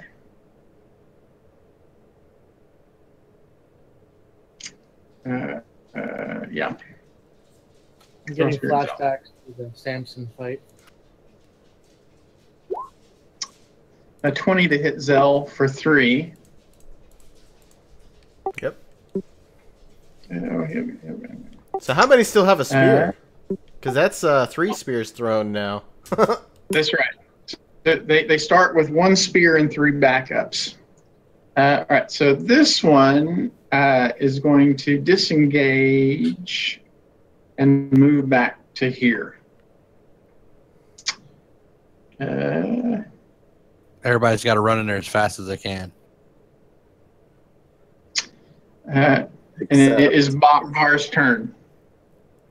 Well, I guess since he moved, I'm just gonna run up right here and attack the one to the Okay, that's south. going to trigger their readied actions. Okay. Oops, that's wrong. All right. So a 22 to hit Yep. for 5, and then from the other side, a 21 to hit for 5. And then it's Okay. Bakvar's turn. And Ooh. I'm gonna use Divine Smite. Nice. Which the one standing over To the or south. to the south. Okay. Yep. So that is right. So he's dead. Yeah. 22. And as a 33. bonus action, I'm going to cast on myself Shield of Faith, which gives me +2 AC. Okay. And that's the end of my turn. Right. So this one, he's going to step up and attack Bakvar.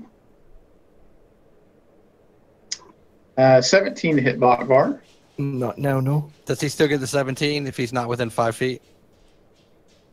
Yeah, he has allies over here. But they're not Bakvar's within here. 5 feet. No. He has to have an ally within 5 feet of his target. Oh. Yeah. Then he's going to action surge and attack again. 15 misses Bakvar, right? Right. And it is Zell's turn.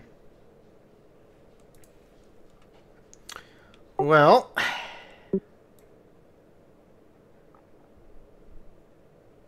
did the one reinitialize its dodge over there, the bloodied one? Oh, no, he's not dodging. Yeah, he disengaged, didn't dodge.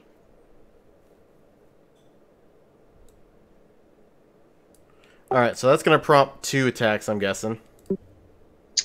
This one doesn't have his reaction because he had readied an attack and used it. But this one, that does provoke from this one. Okay. He's going to crit for 11.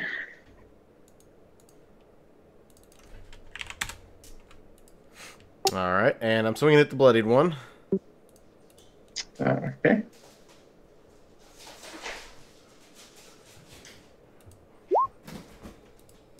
The 11 will miss. Son of a bitch. Okay, and I'm going to second wind. Okay. And it is Rosalind's turn. All right. I'm gonna run forward for a bit of revenge. As soon as I get a moment, I'm gonna run out and use my momentum to while turning to just try and cleave at the kobold that killed Jebediah. Okay. For Jedediah. Yeah. Oh. What the? Okay, so I guess that was effective. Yeah. What the butt? I don't know if you wanted me to be out of my rage for getting shoved back and not actually being able to attack something. Yeah, you took damage, so your rage continues. Your rage ends if you spend that's if you spin around without taking damage, or if you don't attack. Okay. But speaking of that, So that should be 11. No. Sorry, that should be 2 more damage. yeah, so it should be another 2 because of the rage damage. Got it. Right, so you don't kill him, but you do bloody him. Awesome. Anything else from Rosalind? That's about it. Just want to stare at this cobalt. Yeah, I just want to stare this cobalt down and let him know that he's 9 not getting out of this. left for Jedediah. It is Tobias's turn. I am Okay. keeping count, no worries. I'm gonna do spare the dying on Jedediah. Well, sparing the dying would stabilize him if he was unconscious. It doesn't do anything once he's already dead. So what do I have to do now now I can use the scroll? Yeah, you have to activate the scroll of Revivify. It's a DC 13 wisdom check for you. Okay. Do you have guidance? Yeah. You should probably wait till you have guidance. Yeah, I have Okay. guidance. Okay.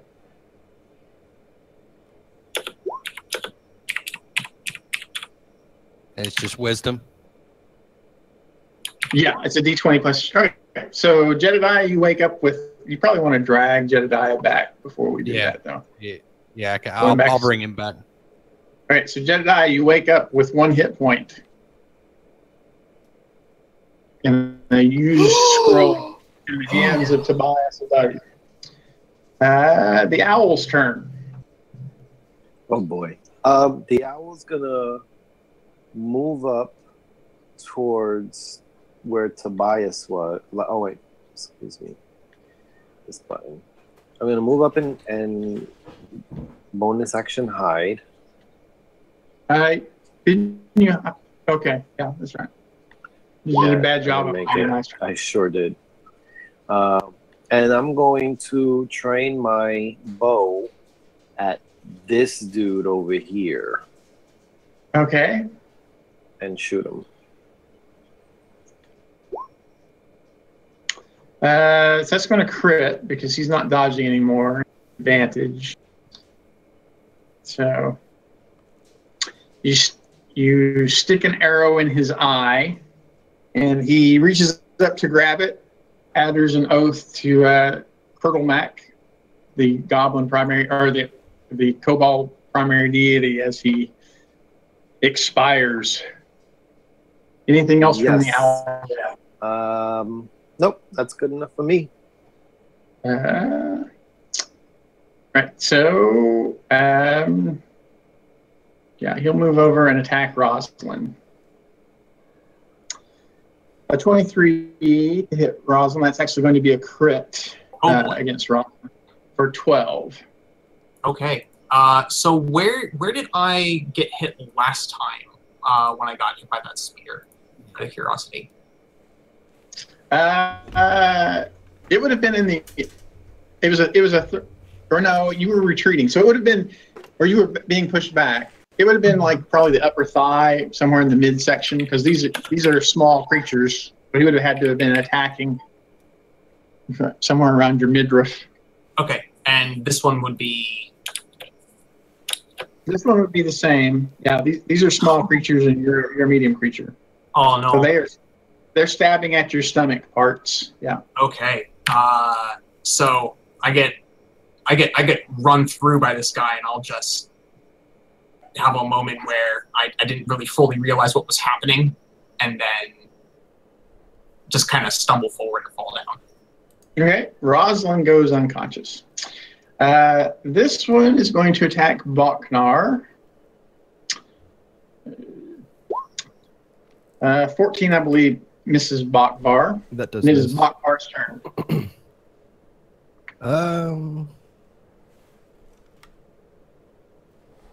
I guess I will. Who's this guy? I will attack the guy south of me. That's what I will do. That will hit. And I will use my last spell slot to cast Divine Smite. Okay.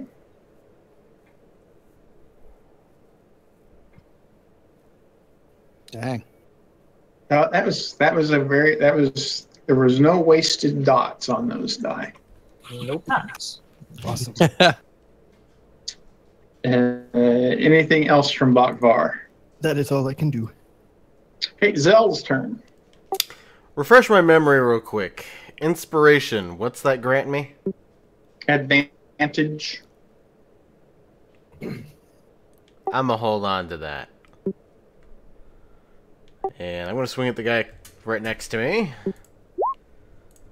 16 hit? Yes, that's exactly what you need to hit. Sweet! Well, that means I get to expend a superiority die. And he's going to need to make a 13 dexterity save or he becomes prone. No. He is prone.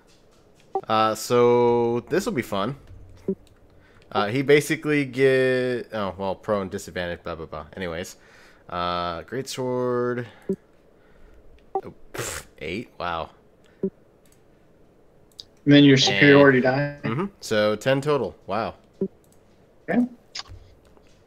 That's all I get to do. Rosalind needs a death save. Oh boy. And then it's Jedediah's turn. I am pissed.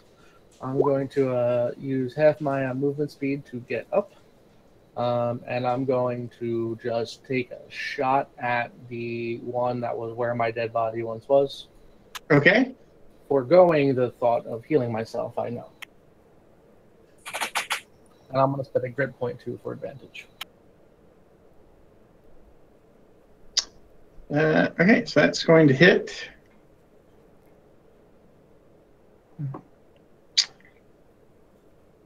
Down he goes. Get my grit point back. Tobias's turn. I'm gonna go over and do spare the dying on Rosalind. Okay. Rosalind, you are stable.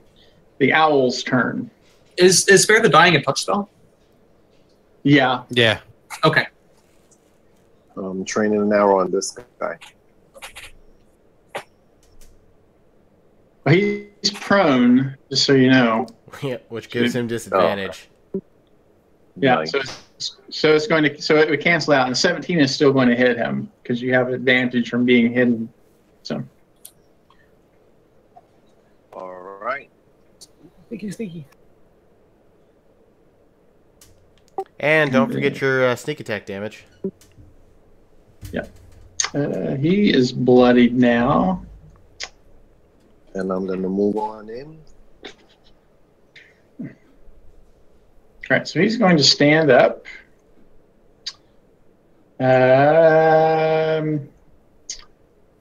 And he's going to attack Zell. 13 will miss Zell. Mm-hmm. And he gets back some hit points. He's no longer bloodied.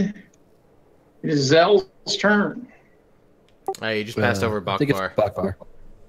Oh, I'm sorry. It's Boxbar's turn.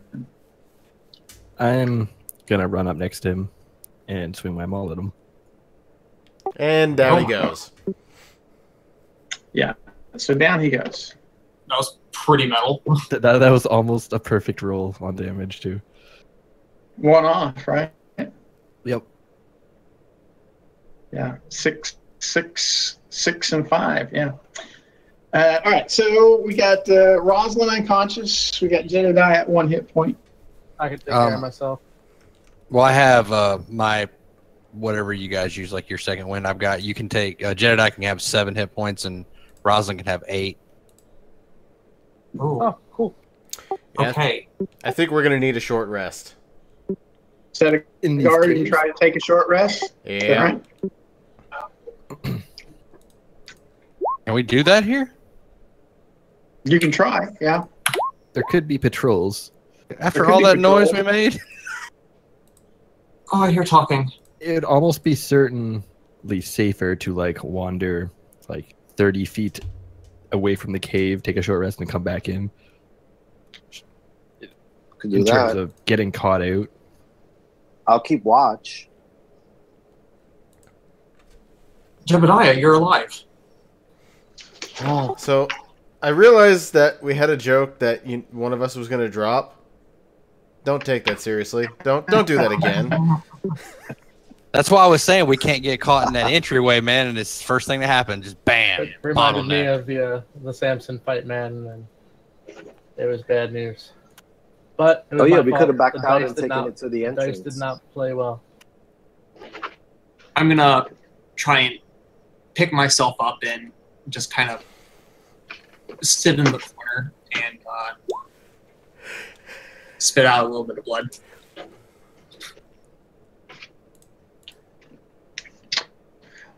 Okay. I'm gonna be like, So we're going to blocking take a this short entrance. rest.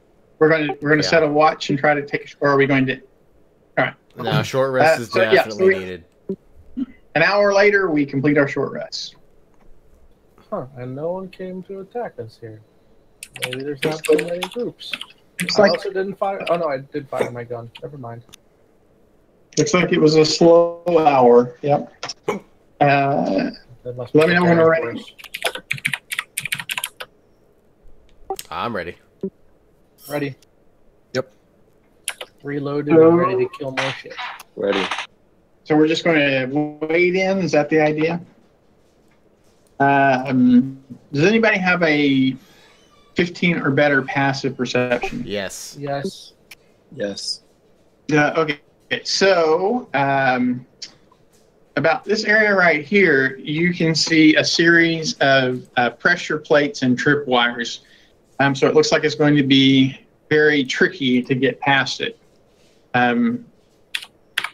Like it's clearly rigged for some sort of a trap, the way kobolds are wont to do.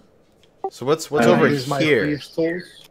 Well, we haven't gotten that far because it's just the trap. The trap is right here at the entrance to the cave. so we can't really get around that corner without getting past the trap.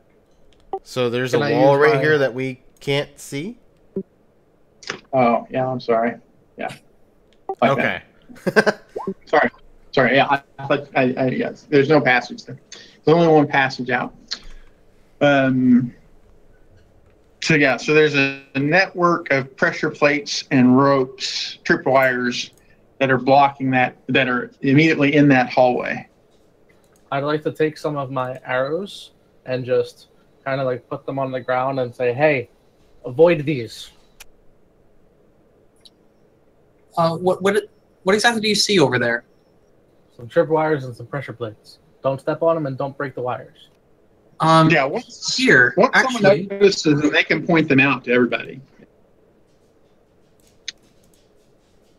So we can precariously walk through.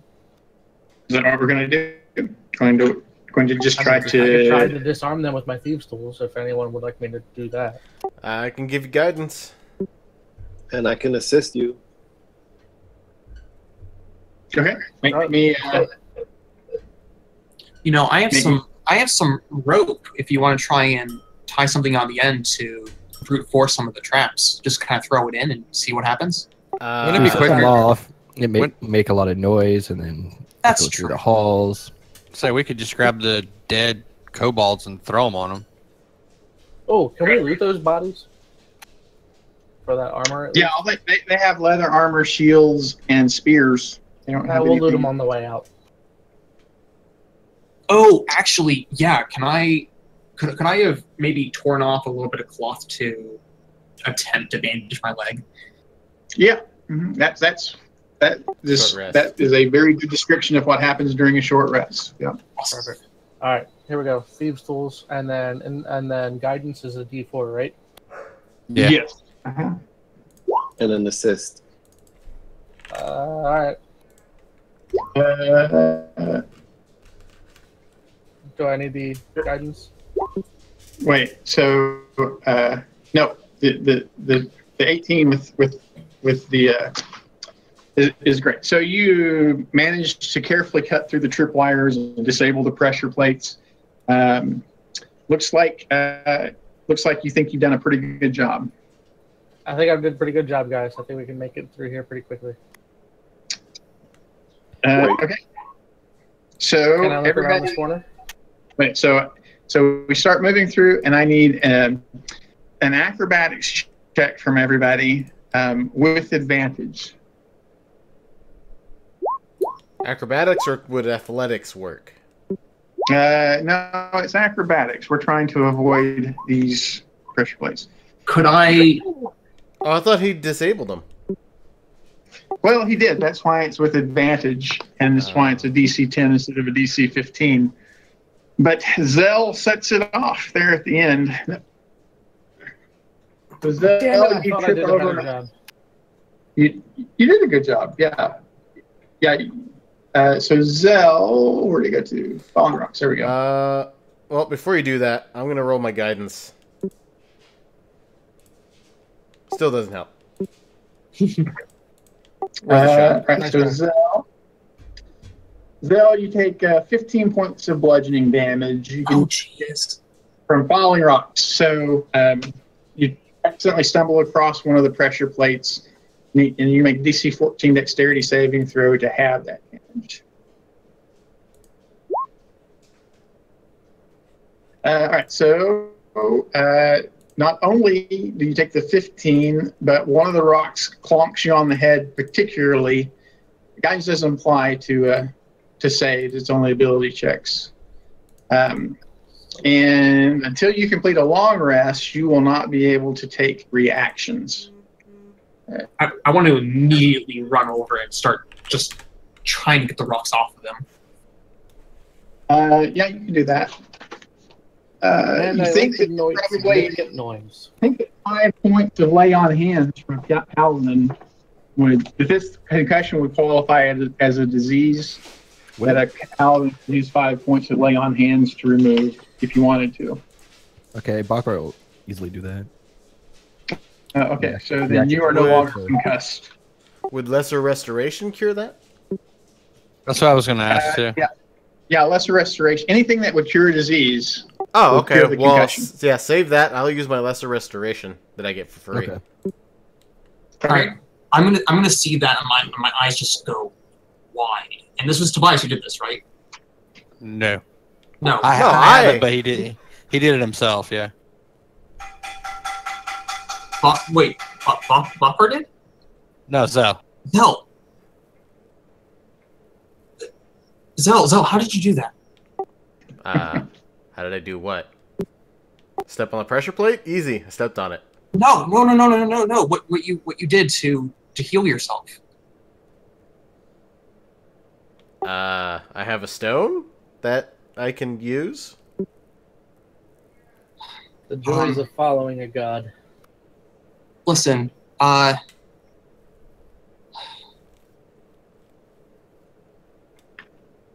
think I might need your help later. I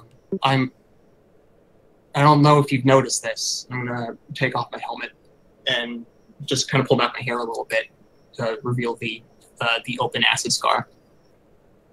I don't heal like normal people. I'm a leper.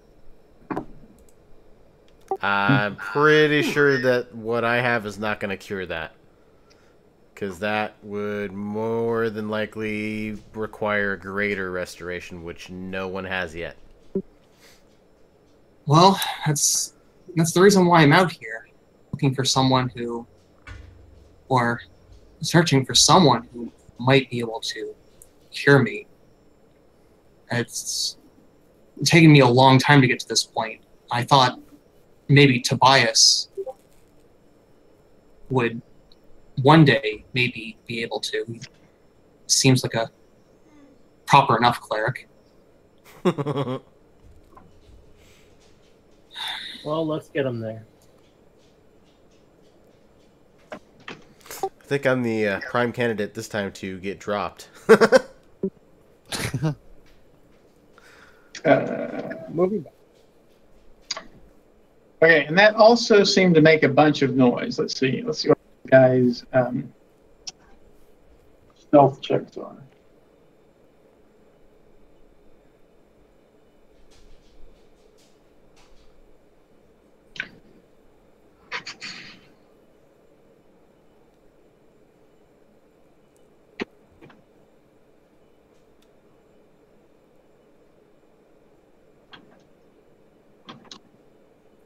It's a lot of numbers to start with, too.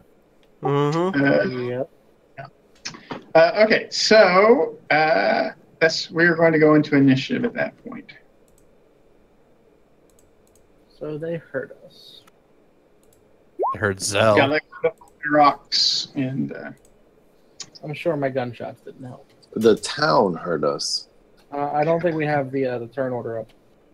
there we go. I got it up now.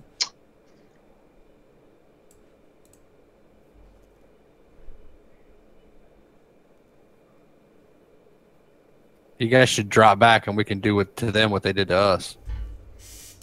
I'm the last one. Although technically I'm supposed to be like right here, where Jedediah is. Okay. Yeah, I think they were sneaking up on us while we were chatting. All right. So this one comes rushing up and attacks Bokvar. 17 to hit Bokvar. That hits. Okay, for 5 piercing. These guys are using daggers, by the way. This one comes rushing up and attacks Bokvar.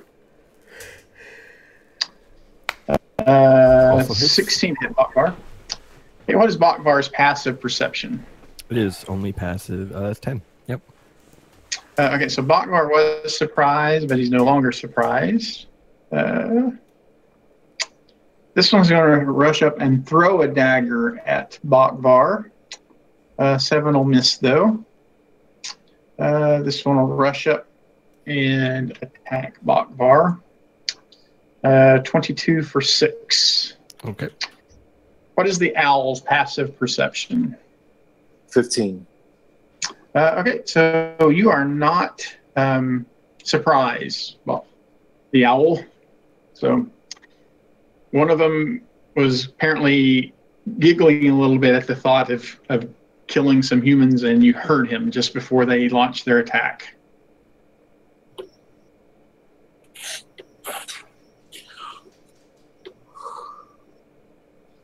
So what is the owl going to do? Let's see. Well, I guess I'll aim my short bow at this guy.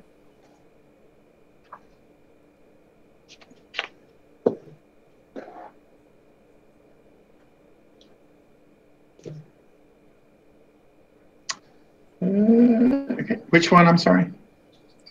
This one right here. Okay. And with a whimper, he collapses. Heads up, guys. This one comes rushing up to attack Bakvar. 11 will That one miss. misses. This one's going to move up, throw a dagger. 9 will miss, moves back around the corner. Tobias's turn. I'm going to hit that one with Sacred Flame, so I need a Dex save. Uh,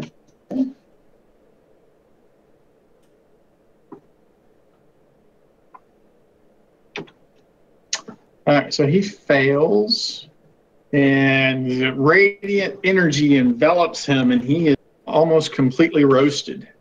On my bonus action, I'm going to Healing Word Bakvar. Okay. It is Rosalind's turn. Great. I'm gonna step out, put my helmet on, and pull out my great sword and just shout, "Get back! Get back in the room! Fall back!" And I'm gonna ready my action to just bring my sword down on the first kobold that comes my way. Okay. Jedediah's turn. Which is the one that Tobias roasted? He's dead. Oh, okay. Seems like one good hit is going to take these guys down. Looks like they had their strongest troops protecting the entrance, and these are more like just your typical Warren kobolds. Fodder. Yeah. Is this one melee for me, or is it going to be a ranged attack? No, he would be. Yeah, he's in there with Bakbar. Yeah.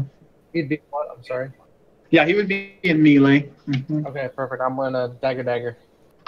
Dagger. Nope. Okay, and it is Zell's turn. I'm going to disengage and move back. Okay. Then it is Zell's turn. Can I move right there? Yes. Yeah, you'd be in melee with both of those guys at that point. Okay. I'm going to attack the closest one. Apparently, no, I'm not. Unless a 9 hits. No, 9 does not hit. These guys are armor class. Armor class 12. That's what you're looking for. Well, that's pretty much it.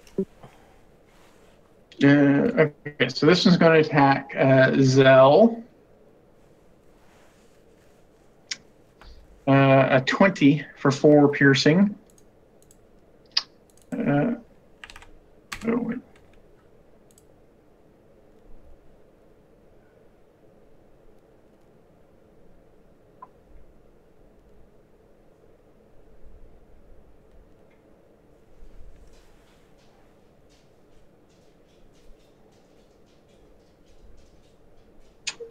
Okay.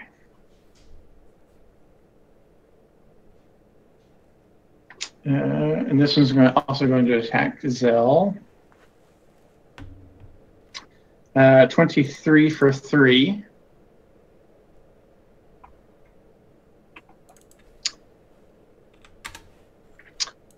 Then Rushing down this hall come two more. Rounding this corner comes another one. This is going to rush up, attack Zell. A 9 or 14 will miss Zell. And it is Bakvar's turn. I guess left to right. I'm going to swing my hammer at this one.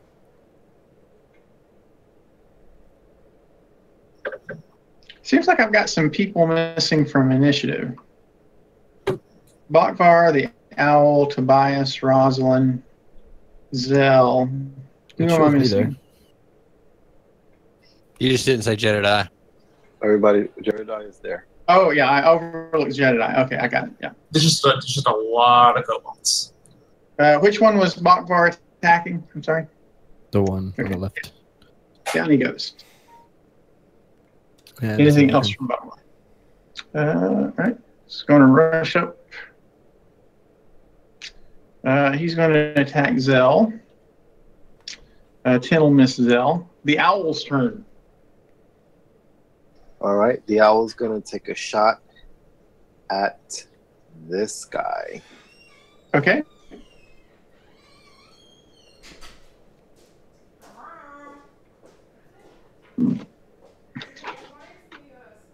Then he's going to move behind one of his friends and go into hiding. And the Owl has sneak attack damage there, right? Okay. Well, so, yeah, I so that's wasn't going to come hiding, out. so I don't know if that works. Well, you had Zell in melee with him. Yeah. Got it. Okay. So this will rush up and attack Zell. 16 to hit Zell. Misses. It's Tobias's turn. All right, I'm going to run up to Zell and cure wounds him.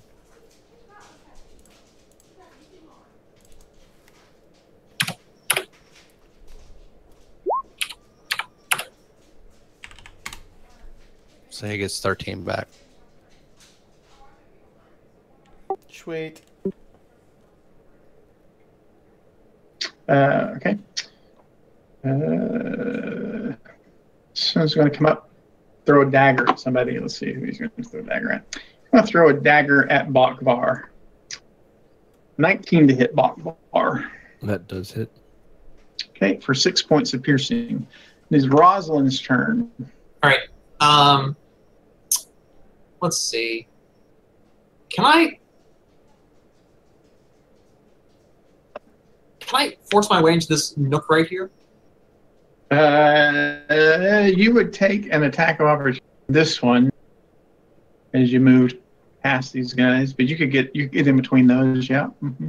Okay. Well, you know what? I kind of want to open this path up. I'm gonna step over here, and just say to Tobias, duck. Chuck my hammer. Okay.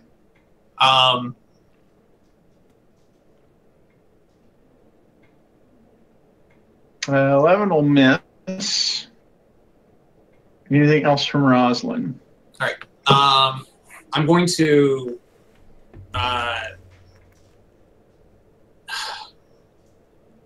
gonna shout at the kobolds. Put your weapons down. This does not end well for you. We do not want to kill you. Please, someone translate. It is Jedediah's turn.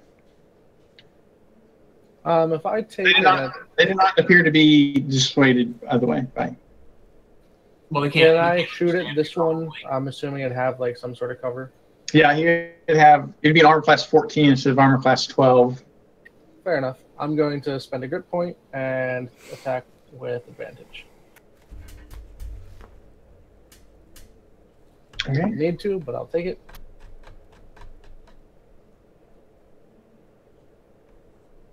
All right. So he's going to go down. Get my grid point back.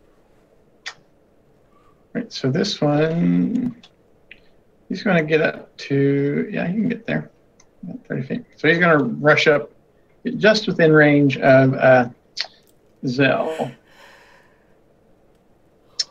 15 will miss Zell, though. And it is Zell's turn. And time to hit one of the monkeys. We'll hit the one that just tried to hit me, actually. Okay. 8 will miss. Alright, no, screw this. Action surge. Okay. 13. That will hit, yes. Because that hits, I'm going to activate Sweeping Blow. And hit his buddy right there. Right there? Yeah, so the one on the left takes 8, and the one on the right takes 7. That's a very good roll. Yeah. One drop. That's exactly how many hit. They have a 7. Yeah, they both drop. Oh, cool. So I'm going to attack this one now. Okay, with bonus action. Ooh, cool. He's down. Yeah, he goes, yeah. See, that's more like the we usually see. That's all he got. Okay, Bakvar, you got one back here, and you hear a couple corner down here as well.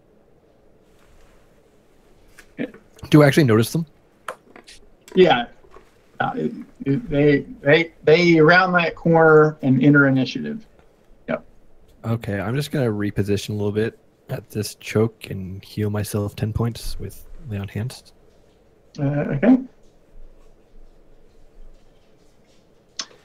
All right, so this one will rush up, and it is the owl's turn. I'm gonna shoot at this one. Okay. That's going to hit.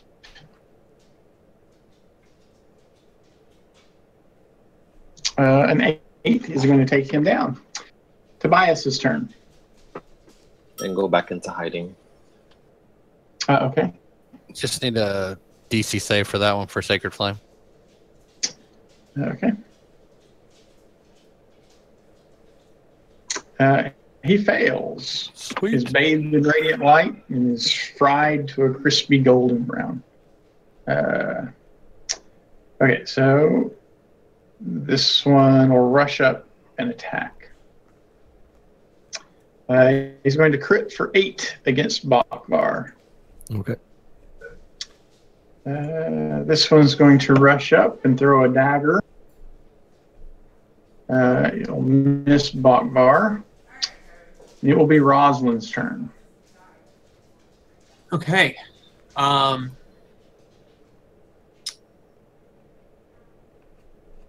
again, we're in more tunnels.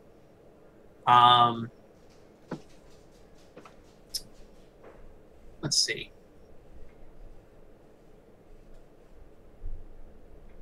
I think I'm going to try and overrun here.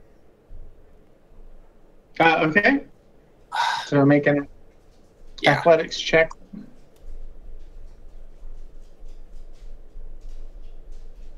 You can just maneuver amongst us, right? You can just move past us. You don't have to overrun us. Right. Yeah. Well, there's not really much space here. That's the problem. Yeah. To get past him, you would have to overrun him or tumble past him. Yeah.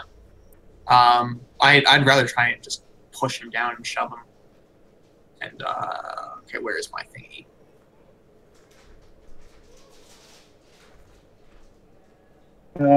You actually have advantage. Oh. Because you're larger than him. Yeah. Oh, fantastic. All right. So I'm gonna. Right, so yes, you push past him. Yeah. Oh yeah, past him. Awesome. That's my full action, right? Like I have to pull out my sword as well, and just that's it. Like I'm assuming you can't attack after you overrun something. Let me see. Yeah, it is an action or a bonus action. I did not know that. It's a bonus action too. Well, in that case, after shoving past him, I'm gonna whip around and just smack him in the side. Okay.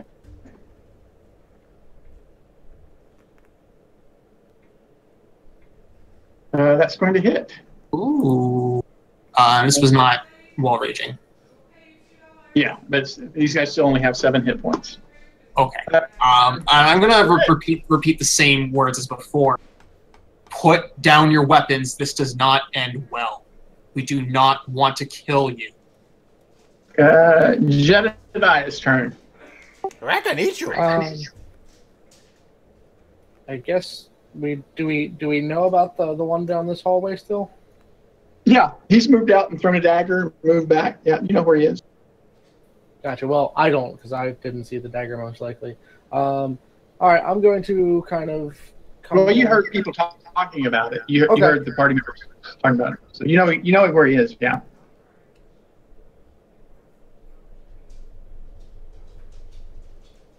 Cool. Let's see.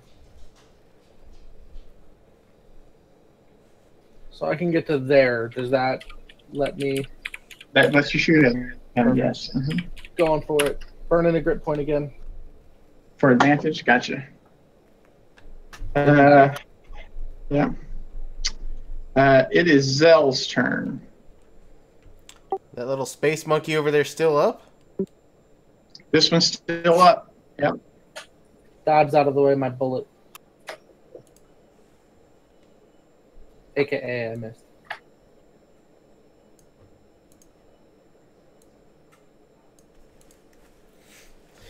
And I'm going to swing at him. Or not. This is a sneaky. Okay.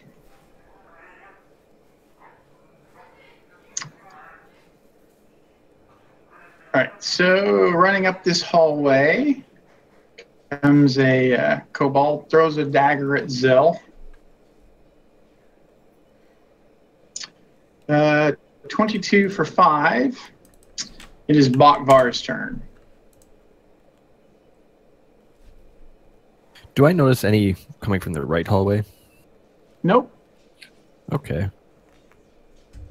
I will. There's not much room down there. I guess I'll just move here and ready in action. If anyone comes in melee range, I'll strike at them. And that's it. Okay.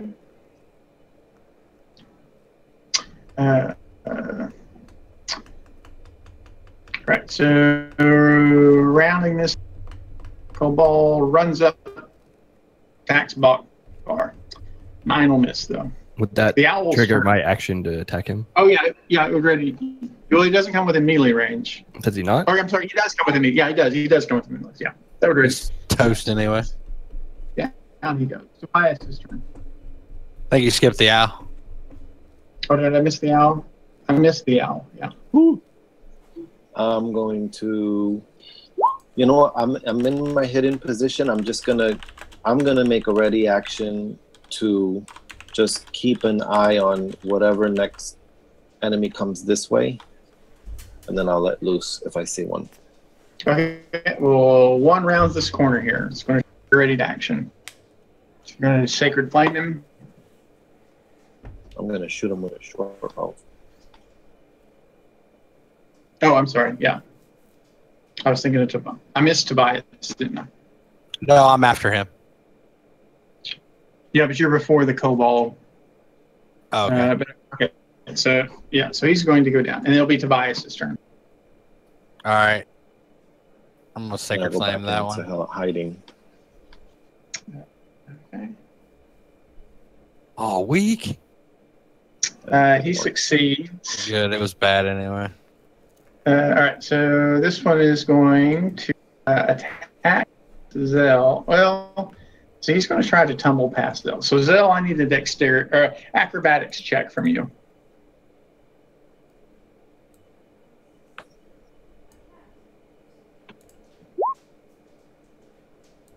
Okay, so he does manage to tumble past you here as a bonus action.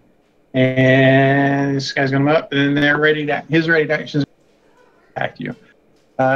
12 will miss, though, and a 19 for 3 against Zell.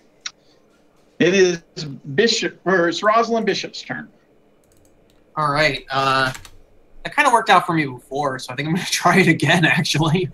It's going to overrun one of them. Yeah.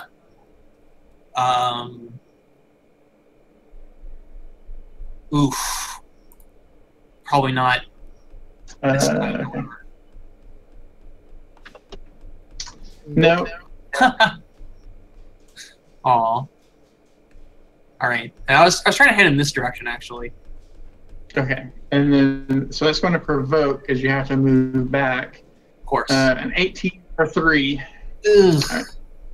Anything else from Rosalind? That would be a bonus action to do that. So you have your action left.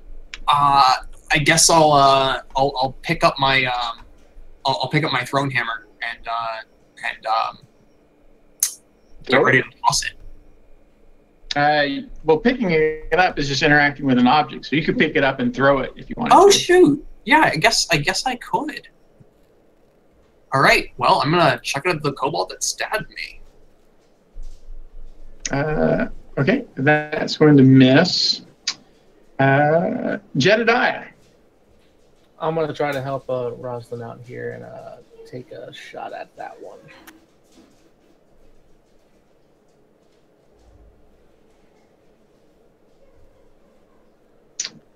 Okay, so that one goes down. Zell, looks like there's only one left. Alrighty. Let's try this again. Hey, there we go. Okay. All right, so you hear a lot of activity in this room down here.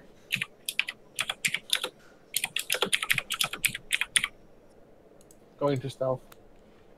And from the gore of the fight, these filthy vermin little guys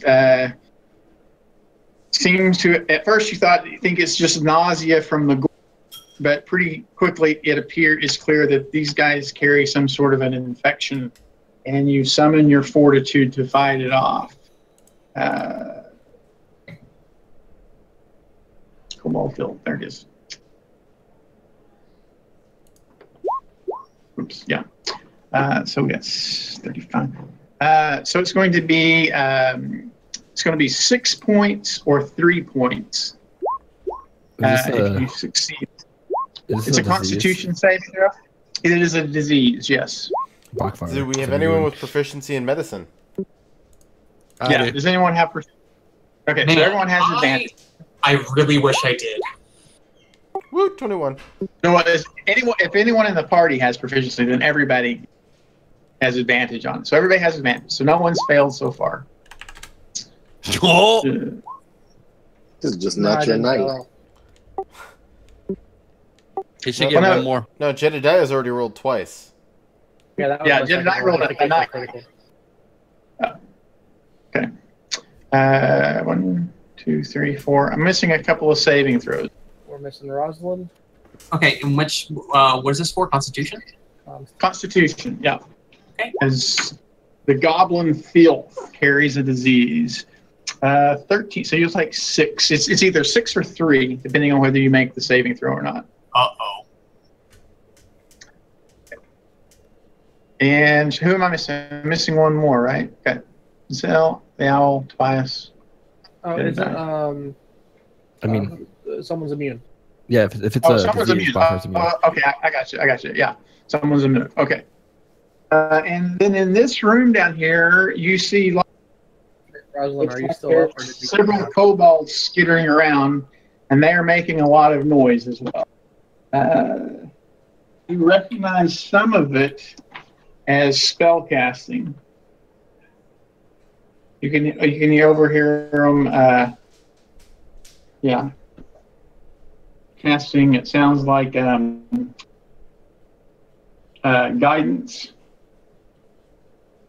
They're prepping for us. Oof. Does anyone else feel woozy? Rosalind. I think it's just you, Rosalind. How could they be prepping how many for hit us, points? man? They're animals.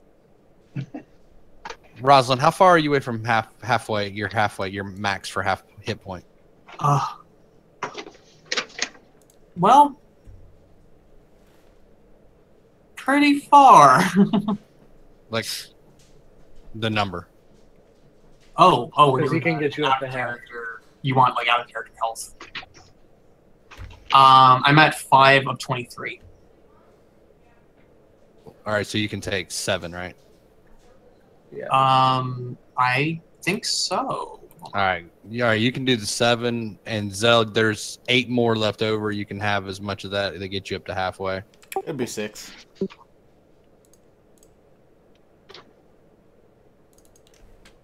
Yeah, I think there's only everybody else is over half. Yep. Yep. Hey. Thank you so much. And I'm gonna uncork my last healing potion and down it. Okay. So, do we want to check this one out, guys? Or do we want to keep moving towards where to find the dragon? Oh, rotten. I think we should clear out this this room real quick. Well, I guess I will saunter forward. Follow Okay, him. so I'm behind you. the leader, Cud, is in here with 10 other kobolds who've taken refuge behind his leadership, and they have prepared little things to hide behind and jump over, and there are 10 of the little runts in here with him. And so I knew you humans couldn't be trusted. Humans are never trustworthy. They're a bunch of lying vermin. I gave you what you wanted, and you promised not to come back. And then we'll go and finish. Cud, for the record, I didn't want to come back. But We see For a the record, we dragon got in the hired to come room. back. we No, there's no dragon in here. we destroyed your best guards. Put your weapons down. We don't want to fight and kill you. We just want to take the dragon. Yeah. Just like you were going to take the fancy human and never come back. Yeah. I believe that. Sure. What would it take to convince you that I am telling you the truth? Well, if you could bring back the 24 of my followers that you've killed, that might be a convincing maneuver. What else? We'll get right on that. Well, but you're I not. think we're gonna You're not empty. I think we're gonna leaving get with rid the of 10 dragon. other ones. Yeah, you're not gonna. You're not gonna leave with the dragon. The dragon is the reason we traveled, 200 miles from our home was to find this dragon. There's no way that we're And then going you to kidnapped him from someone else. Cud, you need to be realistic. We liberated him from someone that had him charmed and explained to him the true nature of green dragons and their relationship to kobold culture. And he chose to become a dragon. Rather than be someone's lackey and servant and tool, he chose to become a god within our culture. Yeah. How sturdy so do these just- tunnels look? What was Say that? again? How sturdy do the tunnels look? Are they like reinforced with like wooden Yeah, so supports? they have beams, but they are decaying. Yeah. There is a description that I may have failed to. Pretty good. Yeah, so originally it was a mine from some people who were optimistic. Right, so the tunnels are dark and eerie sounds reverberate, distant voices too faint to understand, the clink of metal and stone, whistling. Where did it go to? Magic horn. But yeah, but it is worked stone with beams reinforcing. Yeah. Okay. How many beams are on the roof of this room? So 4 or 5 holding it up. Room that size. Anyone got any jet fuel? It is I've got a bag of Jedediah's. gunpowder. It is Jedediah's turn. Oh, we're leaping into combat. Yeah, Yeah. there's initiative. He wants us dead. Yeah, you need to roll initiative, Rosalind.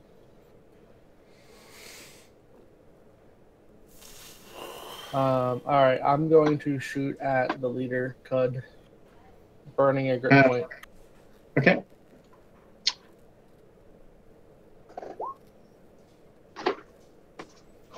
Could be.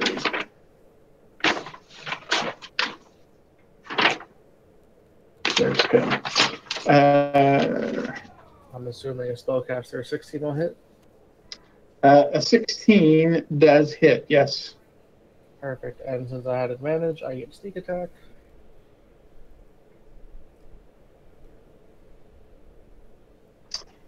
And then bonus action to hide in the shadows. Okay. Poof. Right. So this will move up. Attack Zell. 16, I believe, misses Zell. Yeah. This one will do the same. 22 to hit Zell for 5.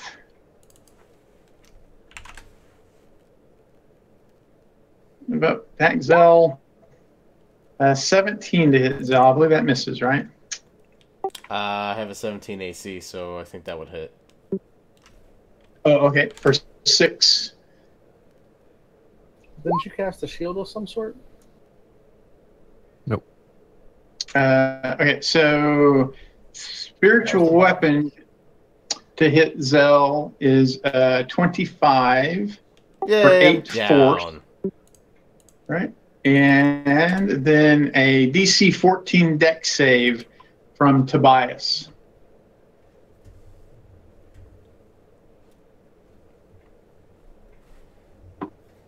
Okay, and you dodge some beams of light. Okay, so this is going to rush up and attack Tobias. Well, yeah. Can I use a reaction to, since he entered my melee? He has to be leaving your melee before it provokes. Yeah. 23 to hit Tobias for 5 piercing, and it is Tobias's turn. All right. I'm gonna. Now, is Zell just down or is he dead? You just Stunned unconscious. Yeah. Okay. Okay. I'm gonna sacred flame the guy that just hit me.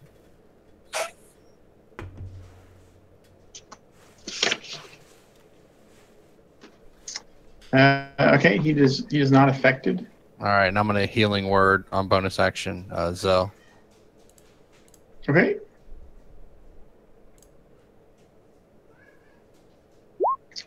All right, so this one's going to throw a down. He's going to miss. Same thing here. He's going to miss. The owl's turn. All right, the owl's gonna train an arrow on this dude right here. Okay. Oh, I'm gonna hide behind the raging woman. He's going to throw a dagger at Tobias. A 19 misses Tobias. All right, your arm class 20. Yes, sir. Is he going to move over or throw a dagger at Tobias? It's Tobias. Same thing. And the same thing. And it is Zell's turn. Fall back, dude. Oh my god. Yeah, I'm gonna have to fall. Oof. Yeah, that's not gonna be likely. Yeah. You can't disengage or anything like those I other guys do. I would have another guy in the way. You could try to overrun him the way that, but you wouldn't have the movement to make it far enough back, would you? Yeah, because your allies are difficult terrain. So. Yeah, no, I'm gonna kind of hang tight and go crazy. I'm actually gonna use my. Oh, I'm gonna jeez. channel my inspiration. Oh, there you go. Swing it at that one. Okay. That's going to hit. Yay. Cool. Big And roll enemies. we already know what happens after that. Sweeping attack. To this one. Okay. So top one takes 12. Down he goes. The other one takes 3. Okay. One dropped, so I'm going to swing at this one. Okay.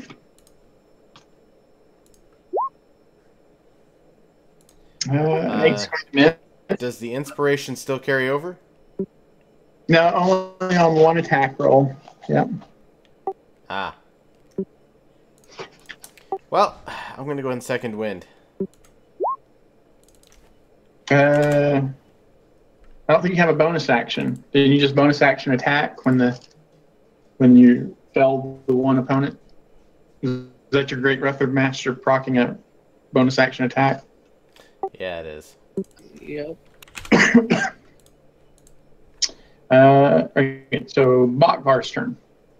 Being way out here, I'm gonna, for like the first time, use my action to use my sacred divinity, sacred weapon, channel divinity, sacred weapon.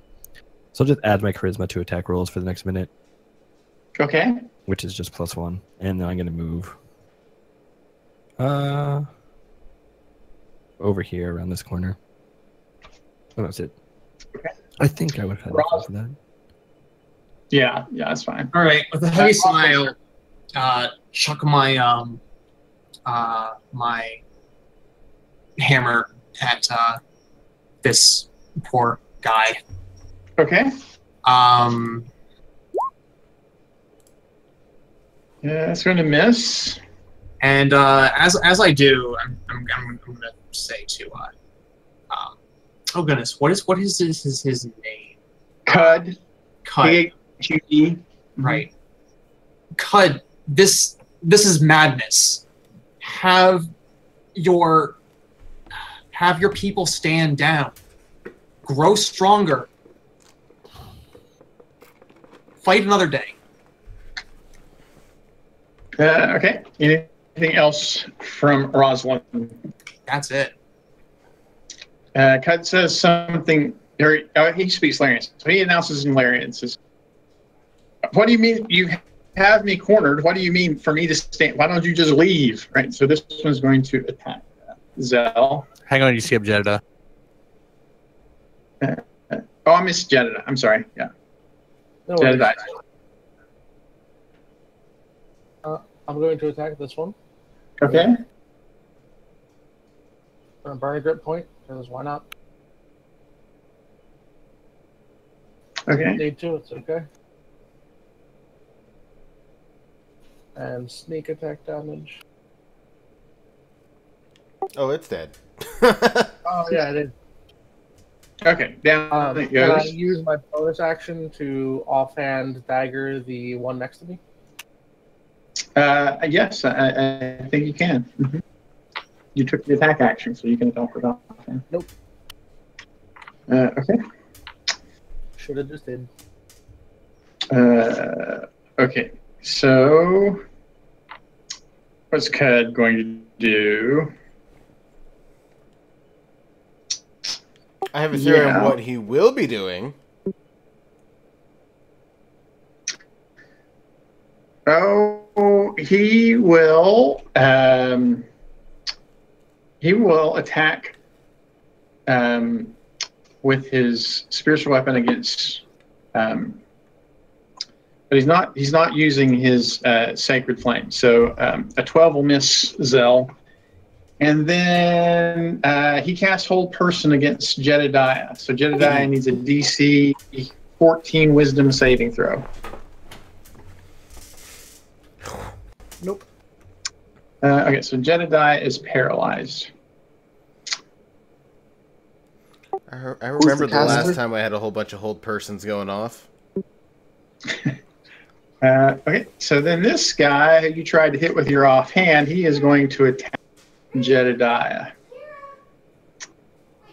15 to hit Jedediah. Misses. Okay. And it is Tobias's turn. All right, I'm gonna cast Sacred Flame on the guy right in front of me. Okay. Weak. But he does take the damage. He's bloodied.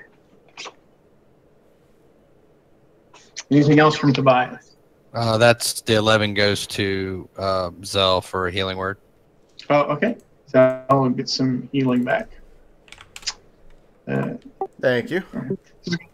Just going to move up and attack Zell. 16 to hit Zell. Miss. Okay. This one will move around and attack Zell. 19 to hit Zell.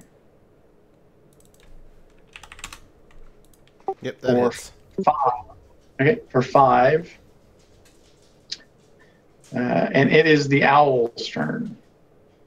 All right. Owl's hidden, so he's going to take an advantage strike on him with my short bow.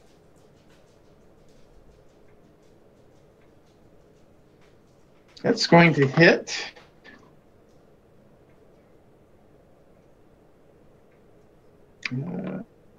So we do a total of 12. So he is down. And I'm going to go back into hiding. Okay.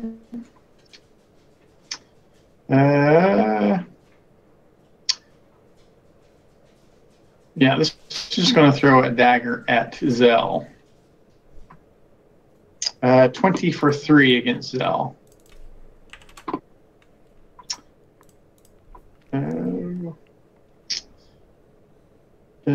This one, I guess he's going to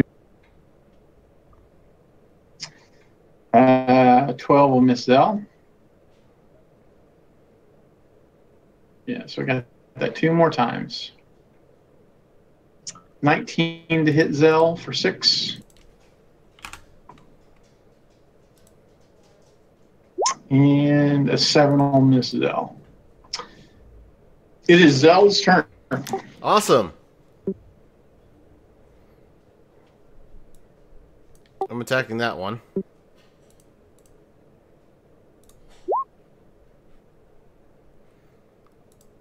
And that's a hit, so this one's getting sweeping attacked.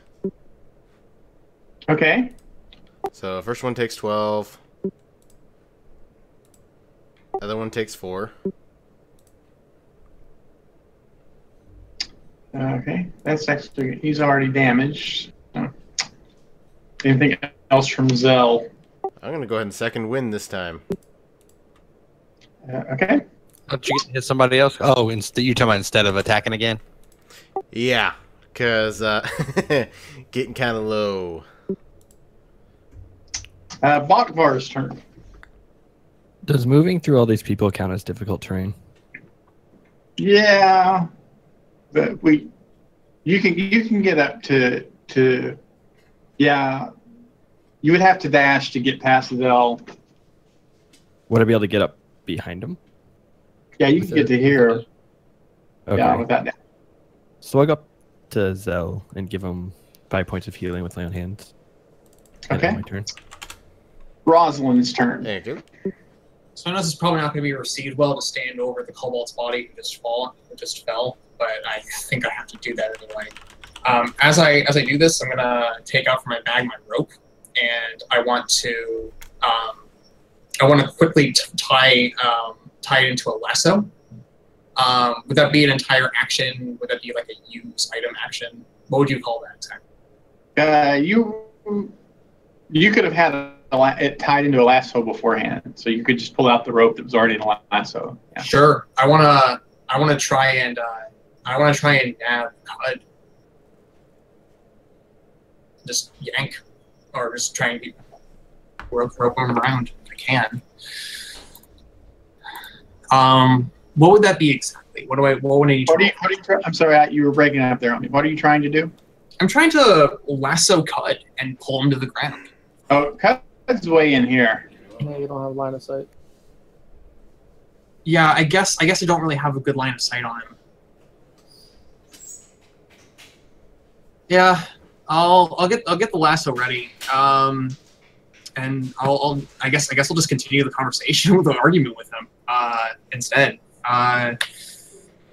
We're not leaving without the dragon, but we do, and we do not intend to leave. But we do not want to slaughter your people. Let us take the dragon. You can't leave with the dragon. Room. That may tantamount to saying, "Give me your god. Let me leave with your god and never see him again." I'm We're just not going to do that. All right, so it is Jedediah's turn. Jedediah, at the end of your turn, you can reattempt the DC 14 Wisdom saving throw. Fudge. Still paralyzed. Okay. Okay.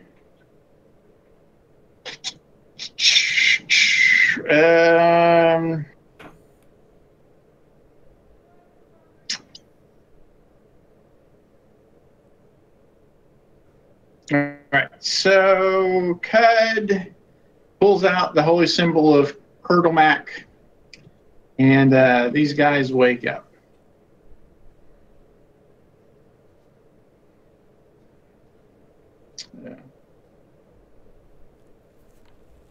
Say what? He channeled divinity. He's a life cleric.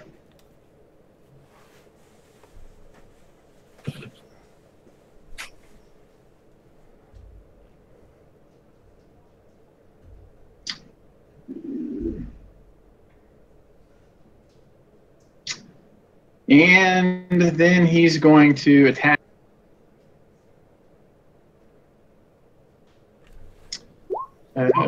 Seven's going to miss Zell, though. All right, so this kobold is going to stand up and attack the paralyzed Jedediah. 15, though, I believe we established misses Jedediah. Yes. Okay, and it is Tobias's turn. The ointment that I have, will that remove his paralysis? It cures diseases. This is all diseases. It's not a disease. He's under the effect of held person. That's Okay. not a charm, is it? That's just a magical effect, right? It's just a spell. Okay, I'll use my last spell for lesser restoration. Will that get him out? I don't know. Let's I think see. it would have to be Yes. spell magic. I think lesser restoration eliminates paralysis, but I could be wrong. It does.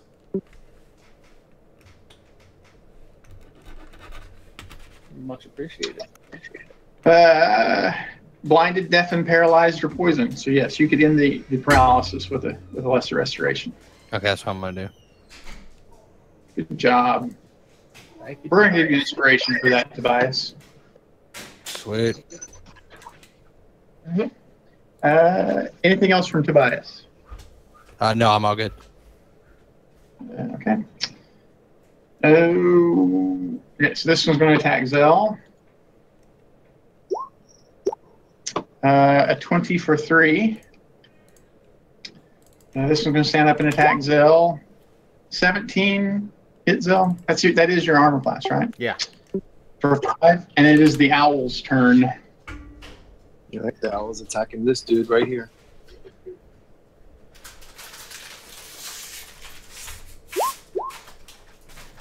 Okay. That is going to hit. He's only got 3 hit points because that's all that his channel divinity is. Awesome. Uh, No, that didn't work. I will see your head mounted on a pike. Oh God! 13 misses Zell. Not mounted on my pike. A 5 will miss Zell. 10 will miss Zell. 23 hits Zell for 6. And it is Zell's turn.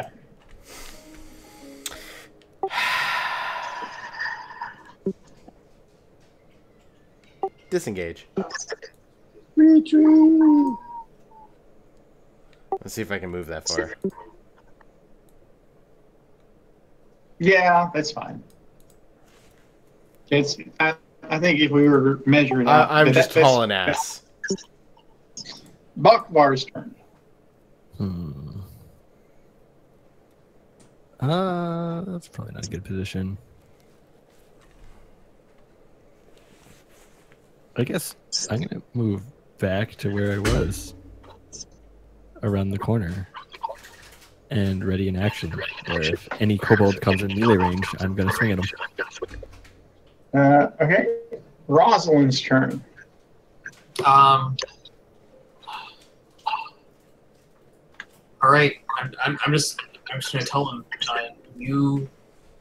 you're a fool.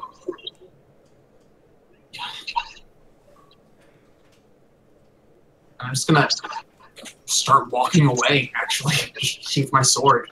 As I pass by the owl, actually, he was the one who shouted about putting his head on a spike, right?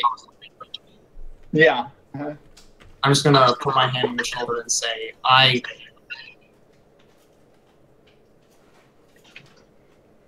will not be part of the genocide. Okay, it's Jedediah's turn. Jedediah's bounty hunter and gonna take some shots. Wrong button. Gonna attack this guy right here. I've got 2 good points left. Gonna burn 1. Okay. And didn't need it. Don't need my sneak attack either. Yeah. Down he goes. And I'm gonna move back a little bit and stealth. Okay.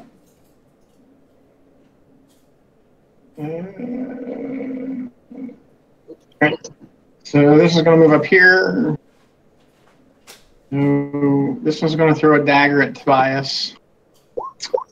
Then he's going to move out of the way here. What is Cud going to do? So Cud moves over, sends his spiritual weapon against Tobias,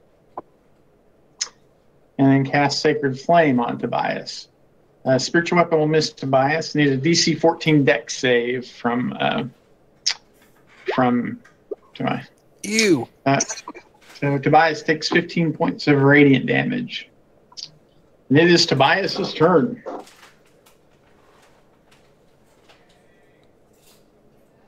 Oh, that hurt. All right.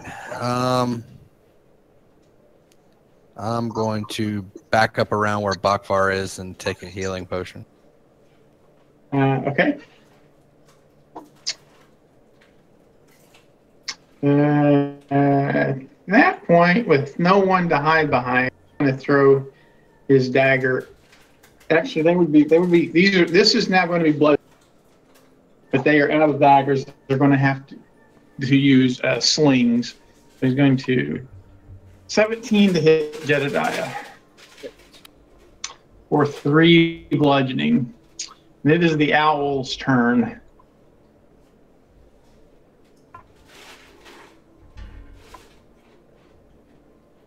Sorry. The owl is going to ready a short bow attack to whoever shows up next at the entrance. Okay. That would be this one. Oh, and I'm going to hide behind Jedediah just for the advantage. I don't know if that catches or not. Yeah, they can. That 10 does not beat their passive perception.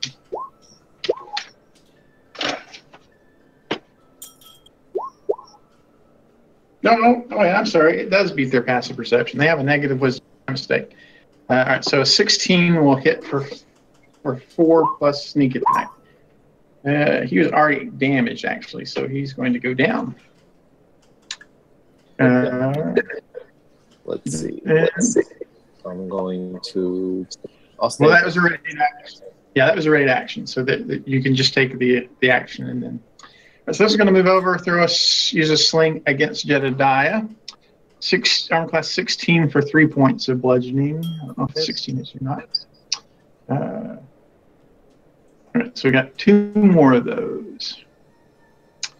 21 for 5 bludgeoning and a 23 for 5 bludgeoning. And it is Zell's turn.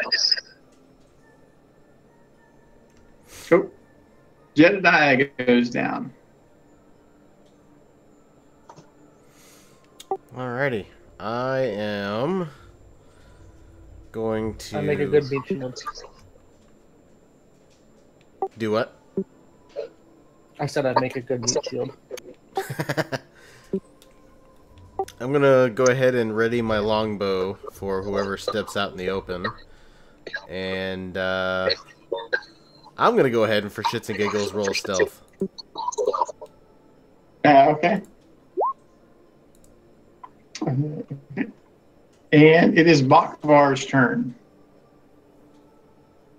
I'm just gonna keep holding my action. I don't have much left. Rosalind's turn. Oh man. Okay. After seeing Jebediah I guess go I will down, say, get out of that tunnel's line of sight. yeah. After seeing Jebediah go down, man.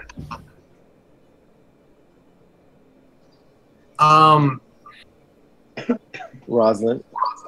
Orin turns back and gives you the doe eyes. Sorry? Orin looked at you and gave you the doughy eyes. Like, we're in trouble.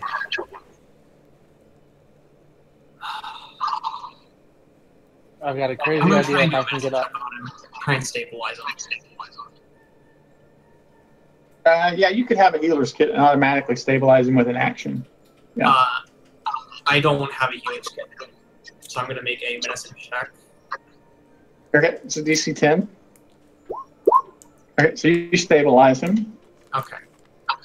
And by the way, at this point, sword is sheathed, and I'm just going to hold a hand out towards the kobolds and just say, this needs to end. Okay. Jedediah is stabilized. These guys talk a little bit in Draconic. And then he's going to shoot a sling past Rosalind at the owl. So the owl will have +2 to his AC from cover. So armor class 20 with +2 to your AC, the owl. That hits. Okay. And then he's going to move back. This one's going to do the same thing. He's going to miss. Cud is going to move over here. He's going to move his spiritual weapon next to the owl. He can only move it 20 feet, so he won't get there. Won't be able to attack with it. And he's going to try to hit the owl with a sacred flame. So DC 14 dexterity save from the owl. So I'm getting the sense that they really want him dead specifically. Is this... Okay. So there's Would I get the sense that did this have anything to do with the threat that he shouted earlier?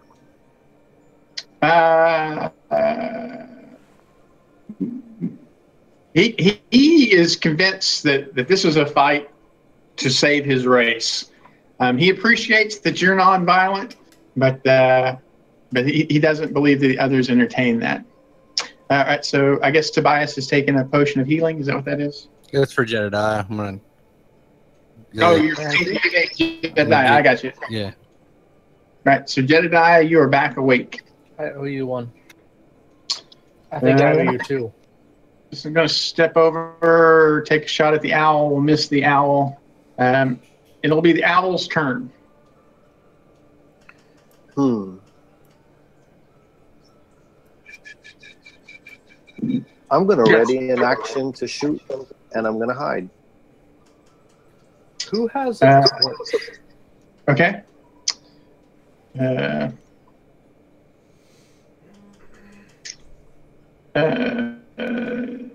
This one moves over. I've apparently been missing out on my ready to action for the past however many attacks.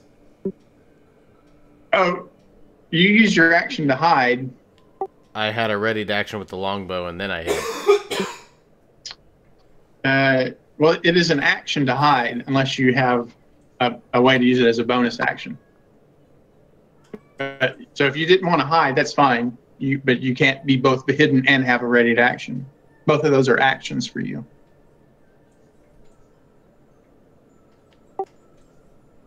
But you, okay. so you could have not hidden and have a ready to action if that's what you want. Yeah, ready to action was the main game. Okay. Then this triggers your ready to action and the owl's ready to action. Be my guest. That Okay. works. It's going to hit, yeah. For 6. 6. He's actually injured already, so he's going to go down. This one will trigger the owl's ready to action. All right. Let's.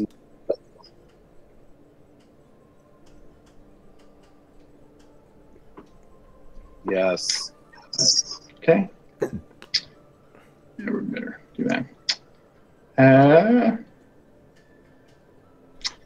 right, so this one's going to move over and throw a fling bullet at the owl. 22 for 6. And it will be Zell's turn.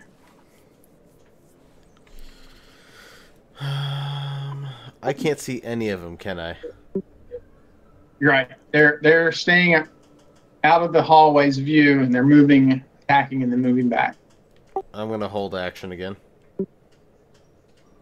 You mean you're ready an attack? Yeah. Bokvar's turn. Bokvar is going to move. I guess up to here and take the dodge action. Okay. And that's it.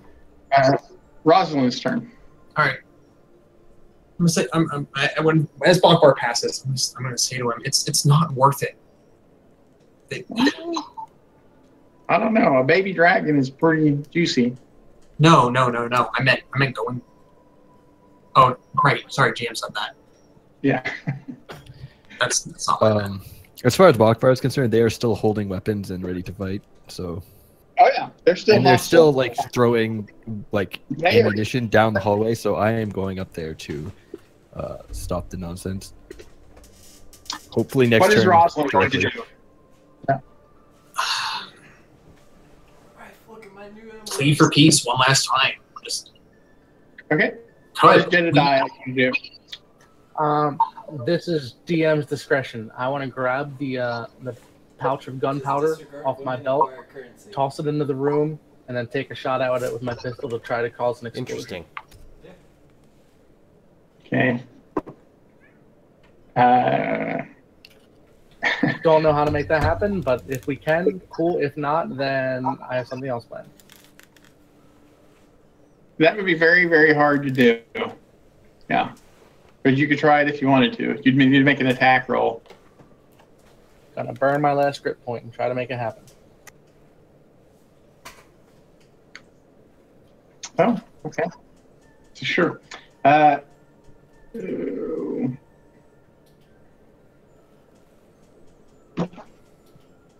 Sorry to throw a curveball at you. No, that's okay.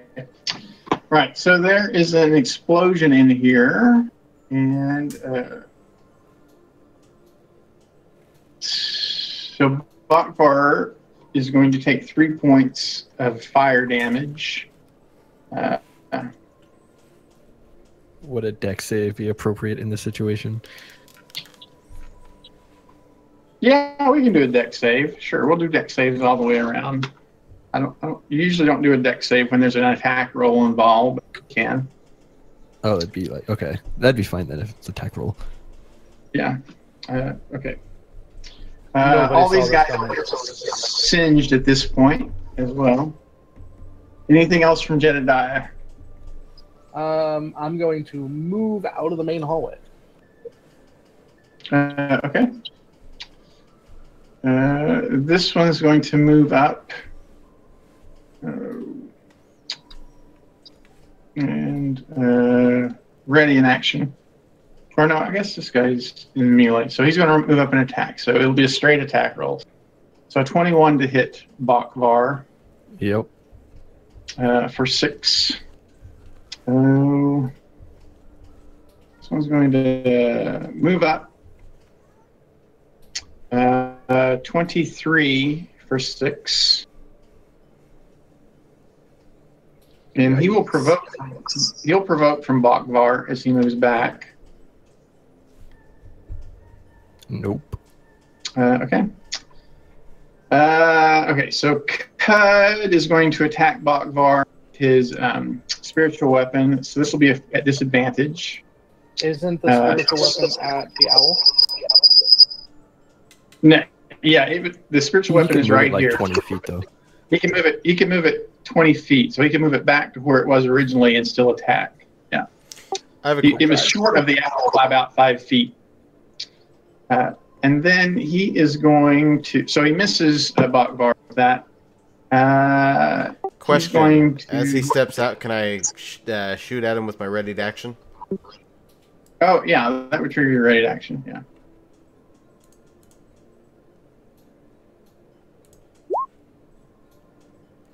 Okay, so that's going to hit. So I'm actually going to also trigger menacing attack. So he needs a 13 wisdom save.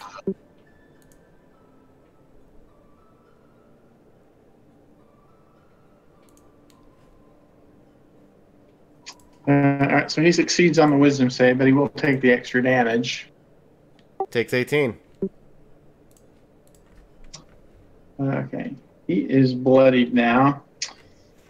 Then he's going to move back, and he's going to heal this guy a little bit. So this guy is no longer unconscious. It is Tobias's turn. Can I get to Bakvar and use one of the ointments on him? Yeah, I think so.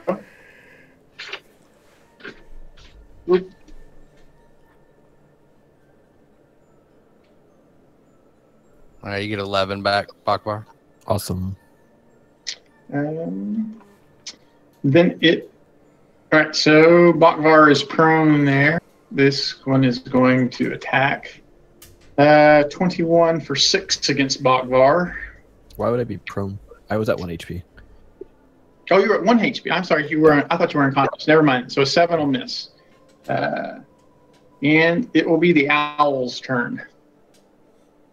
The owl's gonna take the potion that he had. Okay. And actually, I'm gonna take the potion that I have. Let's see how that goes. The potion heal, how does that work? 2d4 plus 2.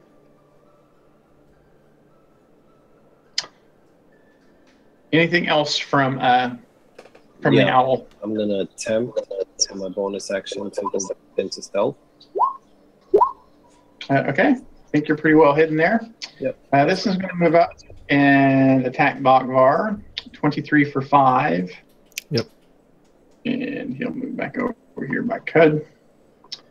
This one's going to move up and attack Bakvar. He will miss. And it will be Zell's turn.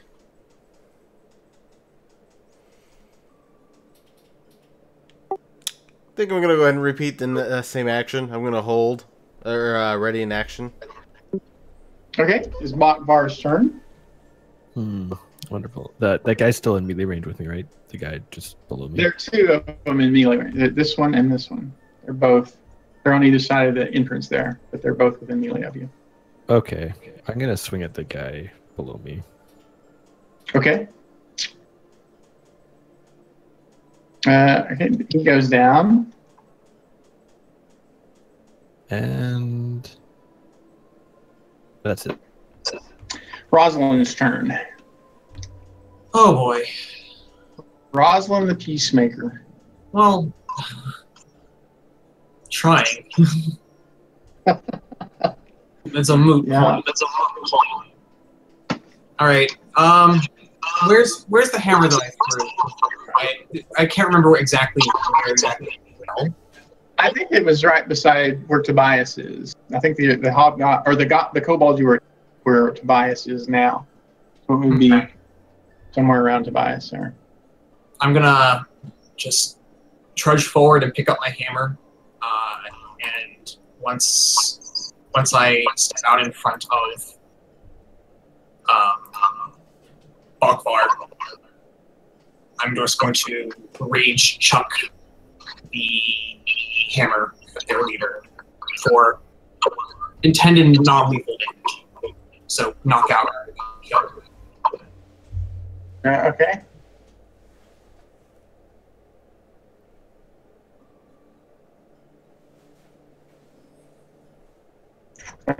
Ken will hit him.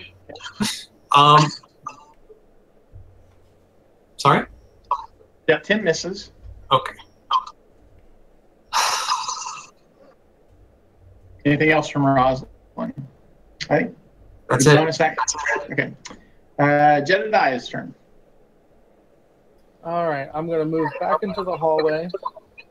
I'm going to stealth as a bonus action, and then ready an attack as soon as someone enters the hallway. Okay.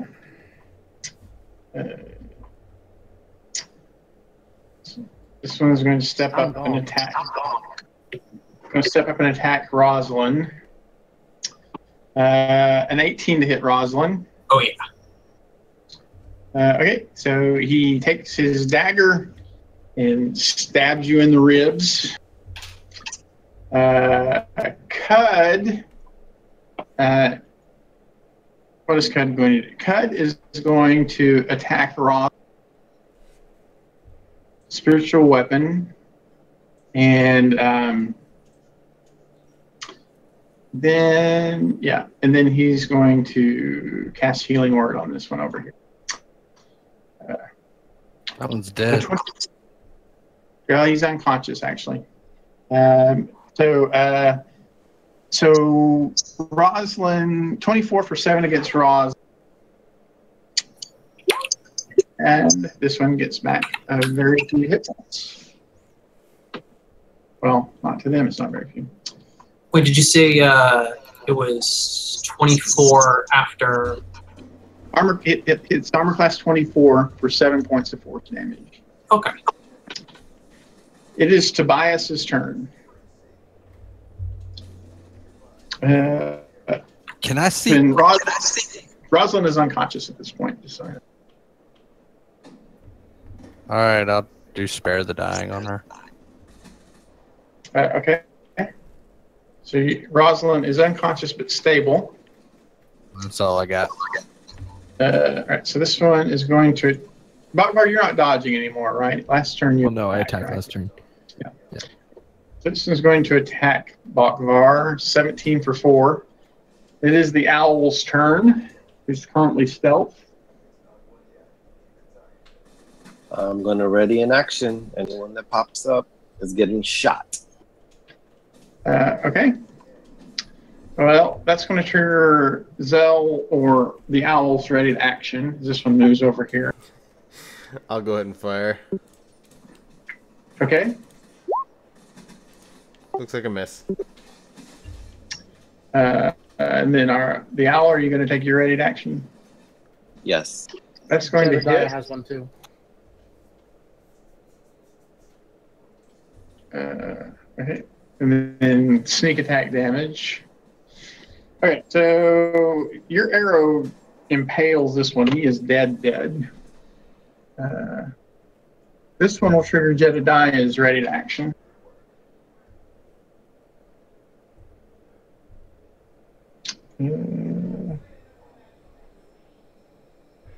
He collapses unconscious.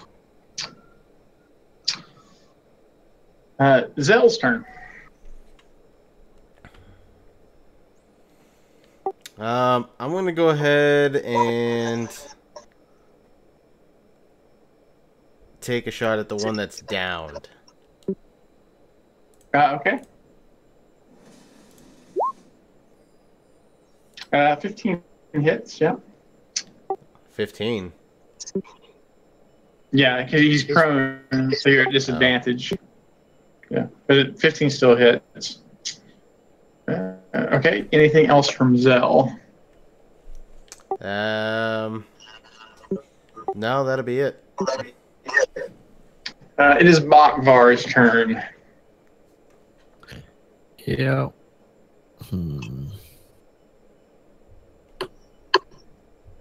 I would really like to be able to kill these guys, but at this point I can not. So I'm going to take... What was that? Actually, they're all bloodied at this point, just so you know. Yeah, but they also all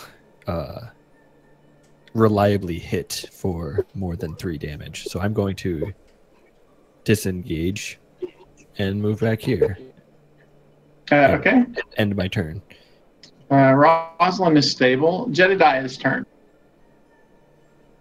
All right. Let's see here. How do I want to do this?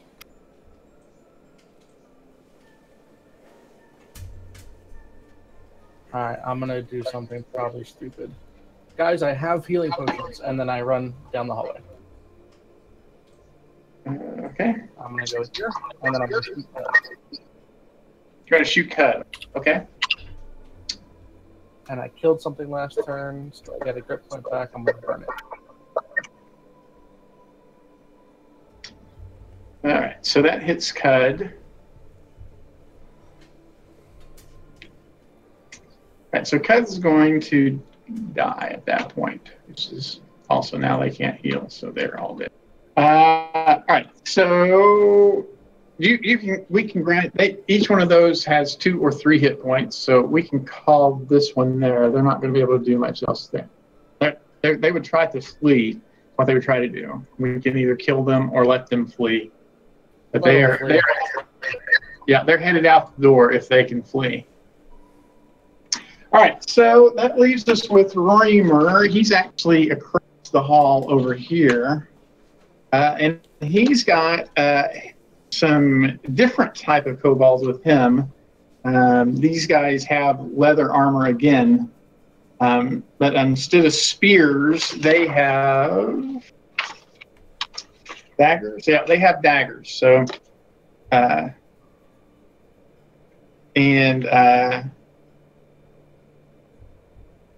they seem to be, but they're not going to attack unless you attack Reimer. So, what are we going to do about Reimer? Reimer's the dragon, right? Reimer is the dragon, right?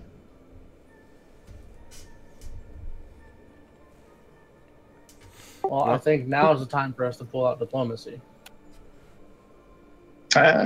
Okay. So Reimer, he is indifferent towards you, but he likes the idea of being. Who wouldn't like the idea of being? Like, I think Verdada's family seems all cool and all, but it seems like a pretty easy choice, right? I mean, you can go just be another rando in a village, or you can have an entire tribe that will worship you as a deity. Well, there's not much of the tribe left, and to be honest, here, humans and the guard, if they find out about you, they're going to come and hunt you, and they're not going to let you live. But if you go to the Vizier family, you're going to be welcome, and they're going to let you grow and thrive, and be a dragon and kill things and collect a horde and be awesome. Well, you make a good point. Can I take these remaining they want these 4 kobolds seem to be the most dedicated to me, and it's nice having a group of humanoids who will just do whatever I ask them to do. So can I bring them along as my personal entourage? I don't see a problem with it. I mean, That guy didn't say we couldn't. I can't promise they'll be received well, but I don't see an issue. Well, I would say if you want to, I mean, you could slaughter them, and then that would taint my opinion of humanoids and the way they treat each other. Sure, but they don't seem fine. Okay. Well, ultimately, it's up to the Verdatus family, so we'd have to ask them first. But I mean, I don't really feel like slaughtering any more kobolds. We've already had a rough day. So we can make a persuasion check at that point. I have guidance. I have a +5. Anyone got better? Nope. Okay. Nope. So make me a persuasion check. Actually, it's a +4. I take that back. Who does not stand with that? Who doesn't agree with that strategy? Doesn't agree with what? Nothing. I'm fine So with that's the going to be strategy. Okay. That's a 20. That is precisely what you need. Yeah. Well, he agrees if the kobolds can come along with him. That would be great. All right. So there's another issue. There are 30 kobold females and children living in these alcoves down here. What are we going to do about them? They are defenseless, but they will grow up to be not defenseless, and particularly some of the older children seem to have sworn a vendetta. They may not be able to do anything to you today, but just wait. In a few months, I'll be a mature kobold, and I'm going to come back to find you guys who killed my dad. Wait a second. Did like a actual kobold like walk up to us and just brazenly say that to our face? Well, no, they're cowering, right? But they are pretty.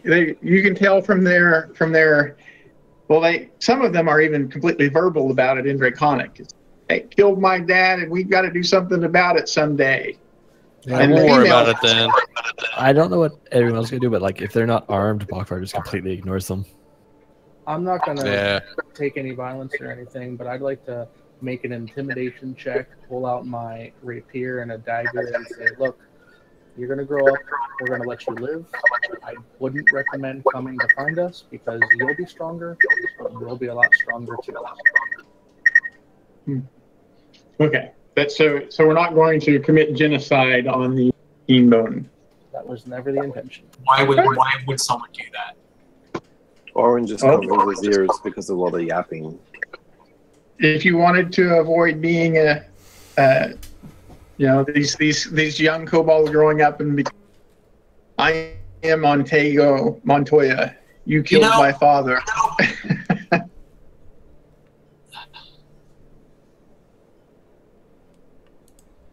It's not worth it to me at this point.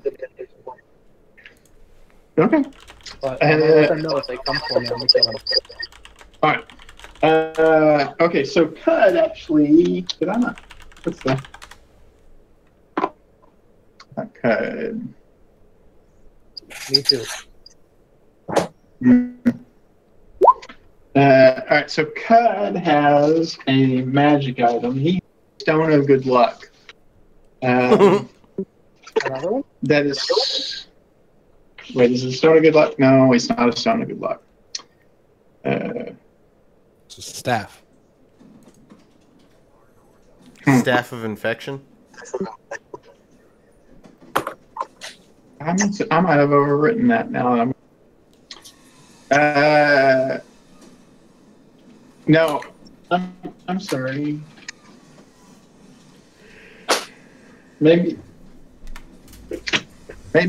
I'll have to look it up. But he has a magic item that I didn't upload. But I will upload it. But I believe it is I believe the stone is an actual magic item that he has. Okay. It's similar to bar in that it has some additional properties, but it's not identical to bar. So I'll upload that. Right. So we get back to Tusky. He is thrilled to see Reamer. Not so thrilled to see 4 kobolds tagging along as worshippers and protectors.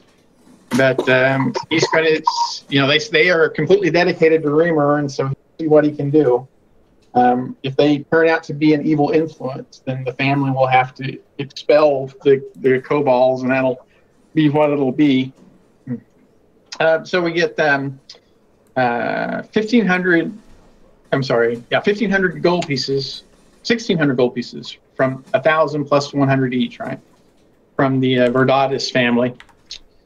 And I will reject it on the spot, on principle, at this point. Okay. Okay, so it'll be divided by 5 then. Yep. Absolutely. Yeah, I'm just gonna very frankly tell the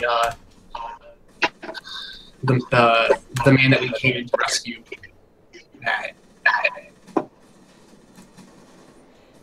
we had to kill a leader trying to protect his people.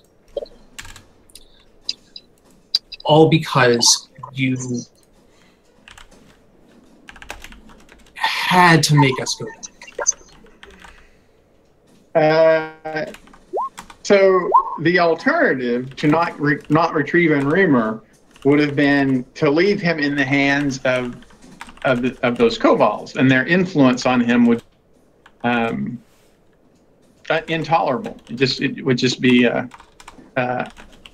we just couldn't allow that. It would have been bad news at the end anyway. Is that what you were suggesting? Is that we should have just allowed kobolds to bring a fully matriculated green dragon into play? And no, but this was an operation that could have been handled with finesse if tact and time were considered. Instead, we antagonized, destroyed an entire society of people. Yeah, I accidentally pasted some. You ignore that +2 ammunition. That shouldn't be in there, but that's the gold that Zud had in their treasury as well. Right, so it's a dark and dangerous world, and it would be great if we could learn to all live together and respect each other as fully functional individuals. But I don't expect that from kobolds, right? I don't believe that I would be able to enter a kobold civilization and be treated fairly and respectfully. Do you? Then why did you go in alone? I didn't go in. I was traveling, and they hijacked me, right? They beat me unconscious and then drug me back to their lair. I didn't go willingly.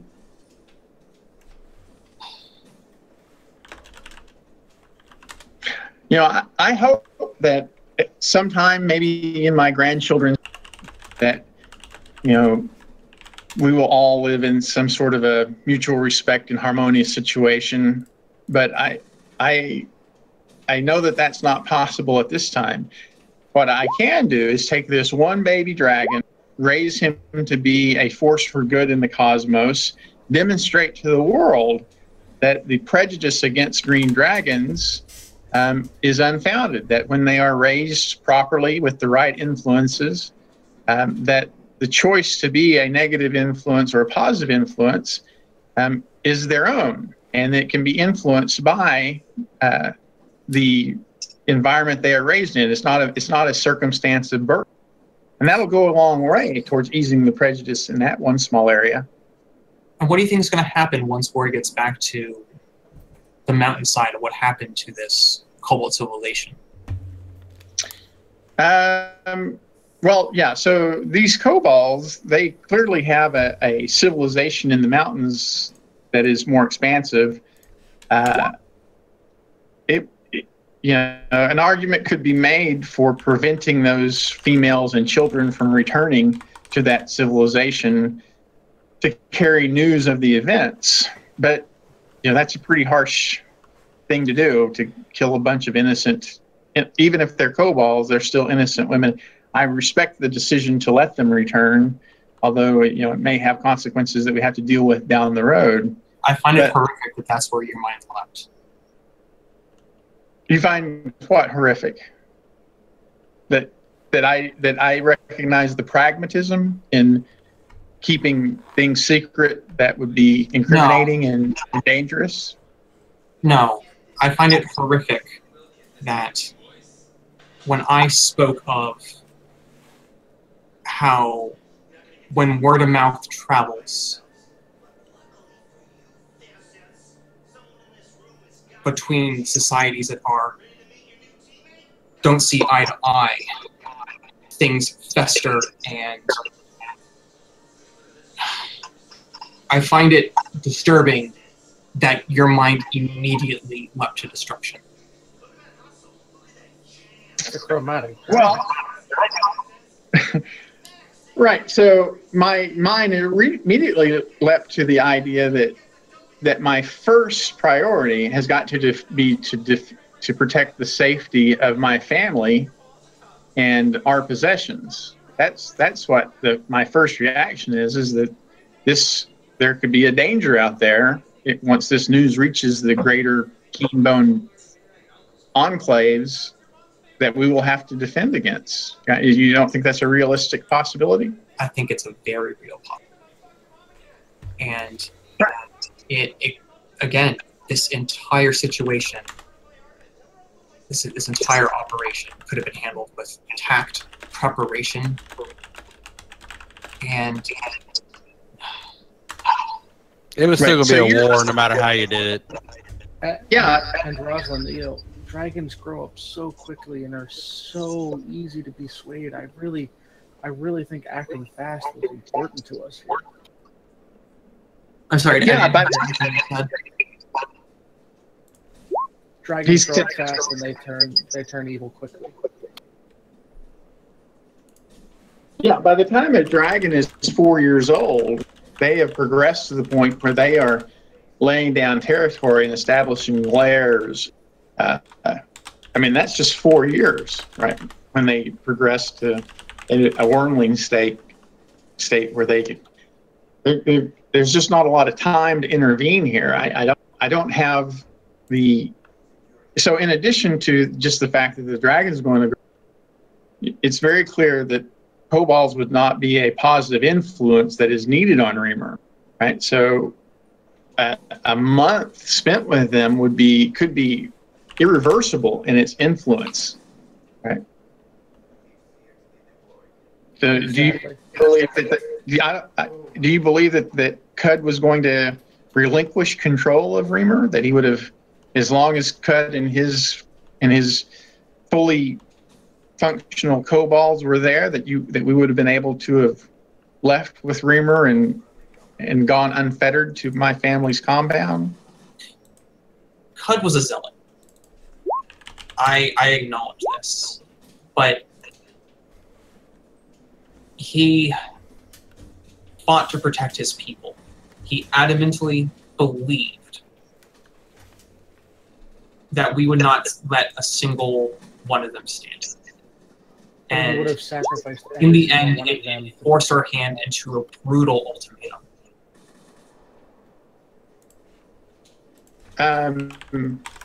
He would have sacrificed every one of them to protect that dragon. Yeah, I don't believe that there was any way to reason with Cud. You would have had to. Okay. Well, at this point, this is where I have to say, out of character, that's a bad way to write an adventure. From round one, when we went in there and negotiated terms and took well, actually, we achieved our goal and left without any combat whatsoever. I definitely felt the shoehorned, no, wait, you have to go back here. You need to go through this gauntlet. You need to do this. Well, no. But you could there have was left not that really opportunity. There was zero opportunity for any other option than route them. Route them here, route them there. Don't bother to get creative or come up with different ideas of how to solve problems. Well, there was no other solution. It was we could have brought them back and not gotten paid, and that would have been game over. But you could have somehow surgically eliminated Cud, and then the other kobolds would have been more inclined to leave without, right? I mean that would have been one thing that could have happened. It didn't happen, and it would have been very hard to do. I'm not denying that it would have been to get Cud eliminated, but leave the rest of the kobolds intact. That would have been very hard. Another thing, and this party was not geared that way, but you could decide to let Cud. So Cud he is only here long enough to establish his relationship with Reamer, and then he is intent to return to the mountains. So you could have just let the Keenbones take Reamer, say screw the Verdatus family.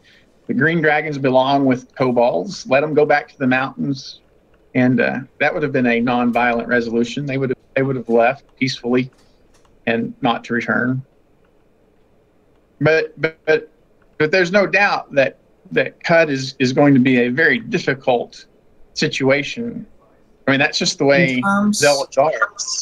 In terms of presentation, it has been a very one-dimensional path. Both sessions. Well, Sipek, he was willing to leave.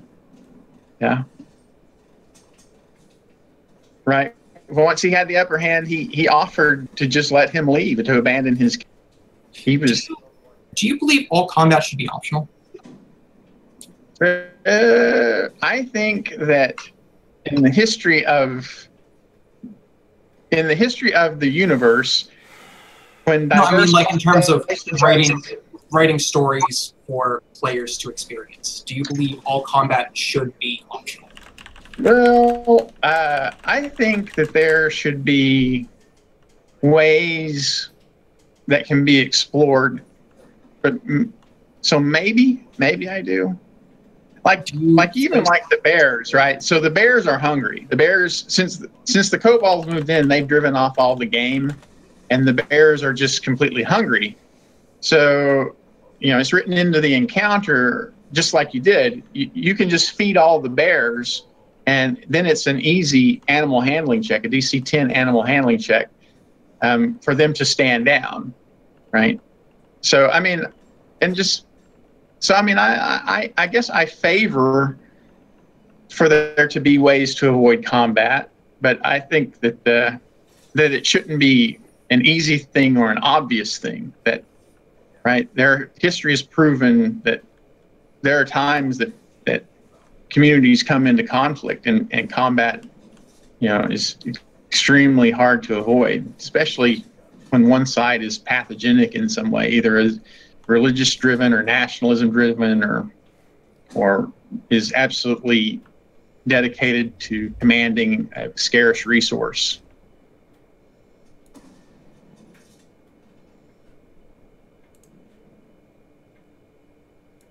Does that answer your question? It does. I adamantly disagree with just the general presentation, because if you truly believe that there should be unique and interesting ways to move around every situation, it's all in the details. And the issue is this entire campaign has been presented in a way where you go to point A to point B, combat. Point A to point B, combat. That's the glue holding your adventure together. But if you go from 0 to 100, you're there, roll initiative, go guys, go. no details, no chance for players to really take action and make use of the details that you wove into your story, then there are no choices. It's just one-dimensional, I guess smash their heads in. I guess that's the answer. I guess that's what the DM wants us to do. It's not necessarily just so much that, though, but I mean, after 5 rounds of still trying to peacenik the fight and it's not going to go that way, that's part of the reason, too. I mean, you're dealing with, like, unintelligent creatures that are zealous for this dragon. There's not any negotiation. There's no compromise. It's either you're going to get killed or they're going to get killed. Right. So I'm curious as to what about the kobolds in general, or Cut in particular, that you didn't find true to their nature, like that you felt like that they were being deliberately engineered into combat. I felt like they were reacting the way that their culture and proclivities would have driven them to. Like, what do you think that they should have? So, for example, when you were proposing a truce, right, after you had already promised that you were going to leave and never come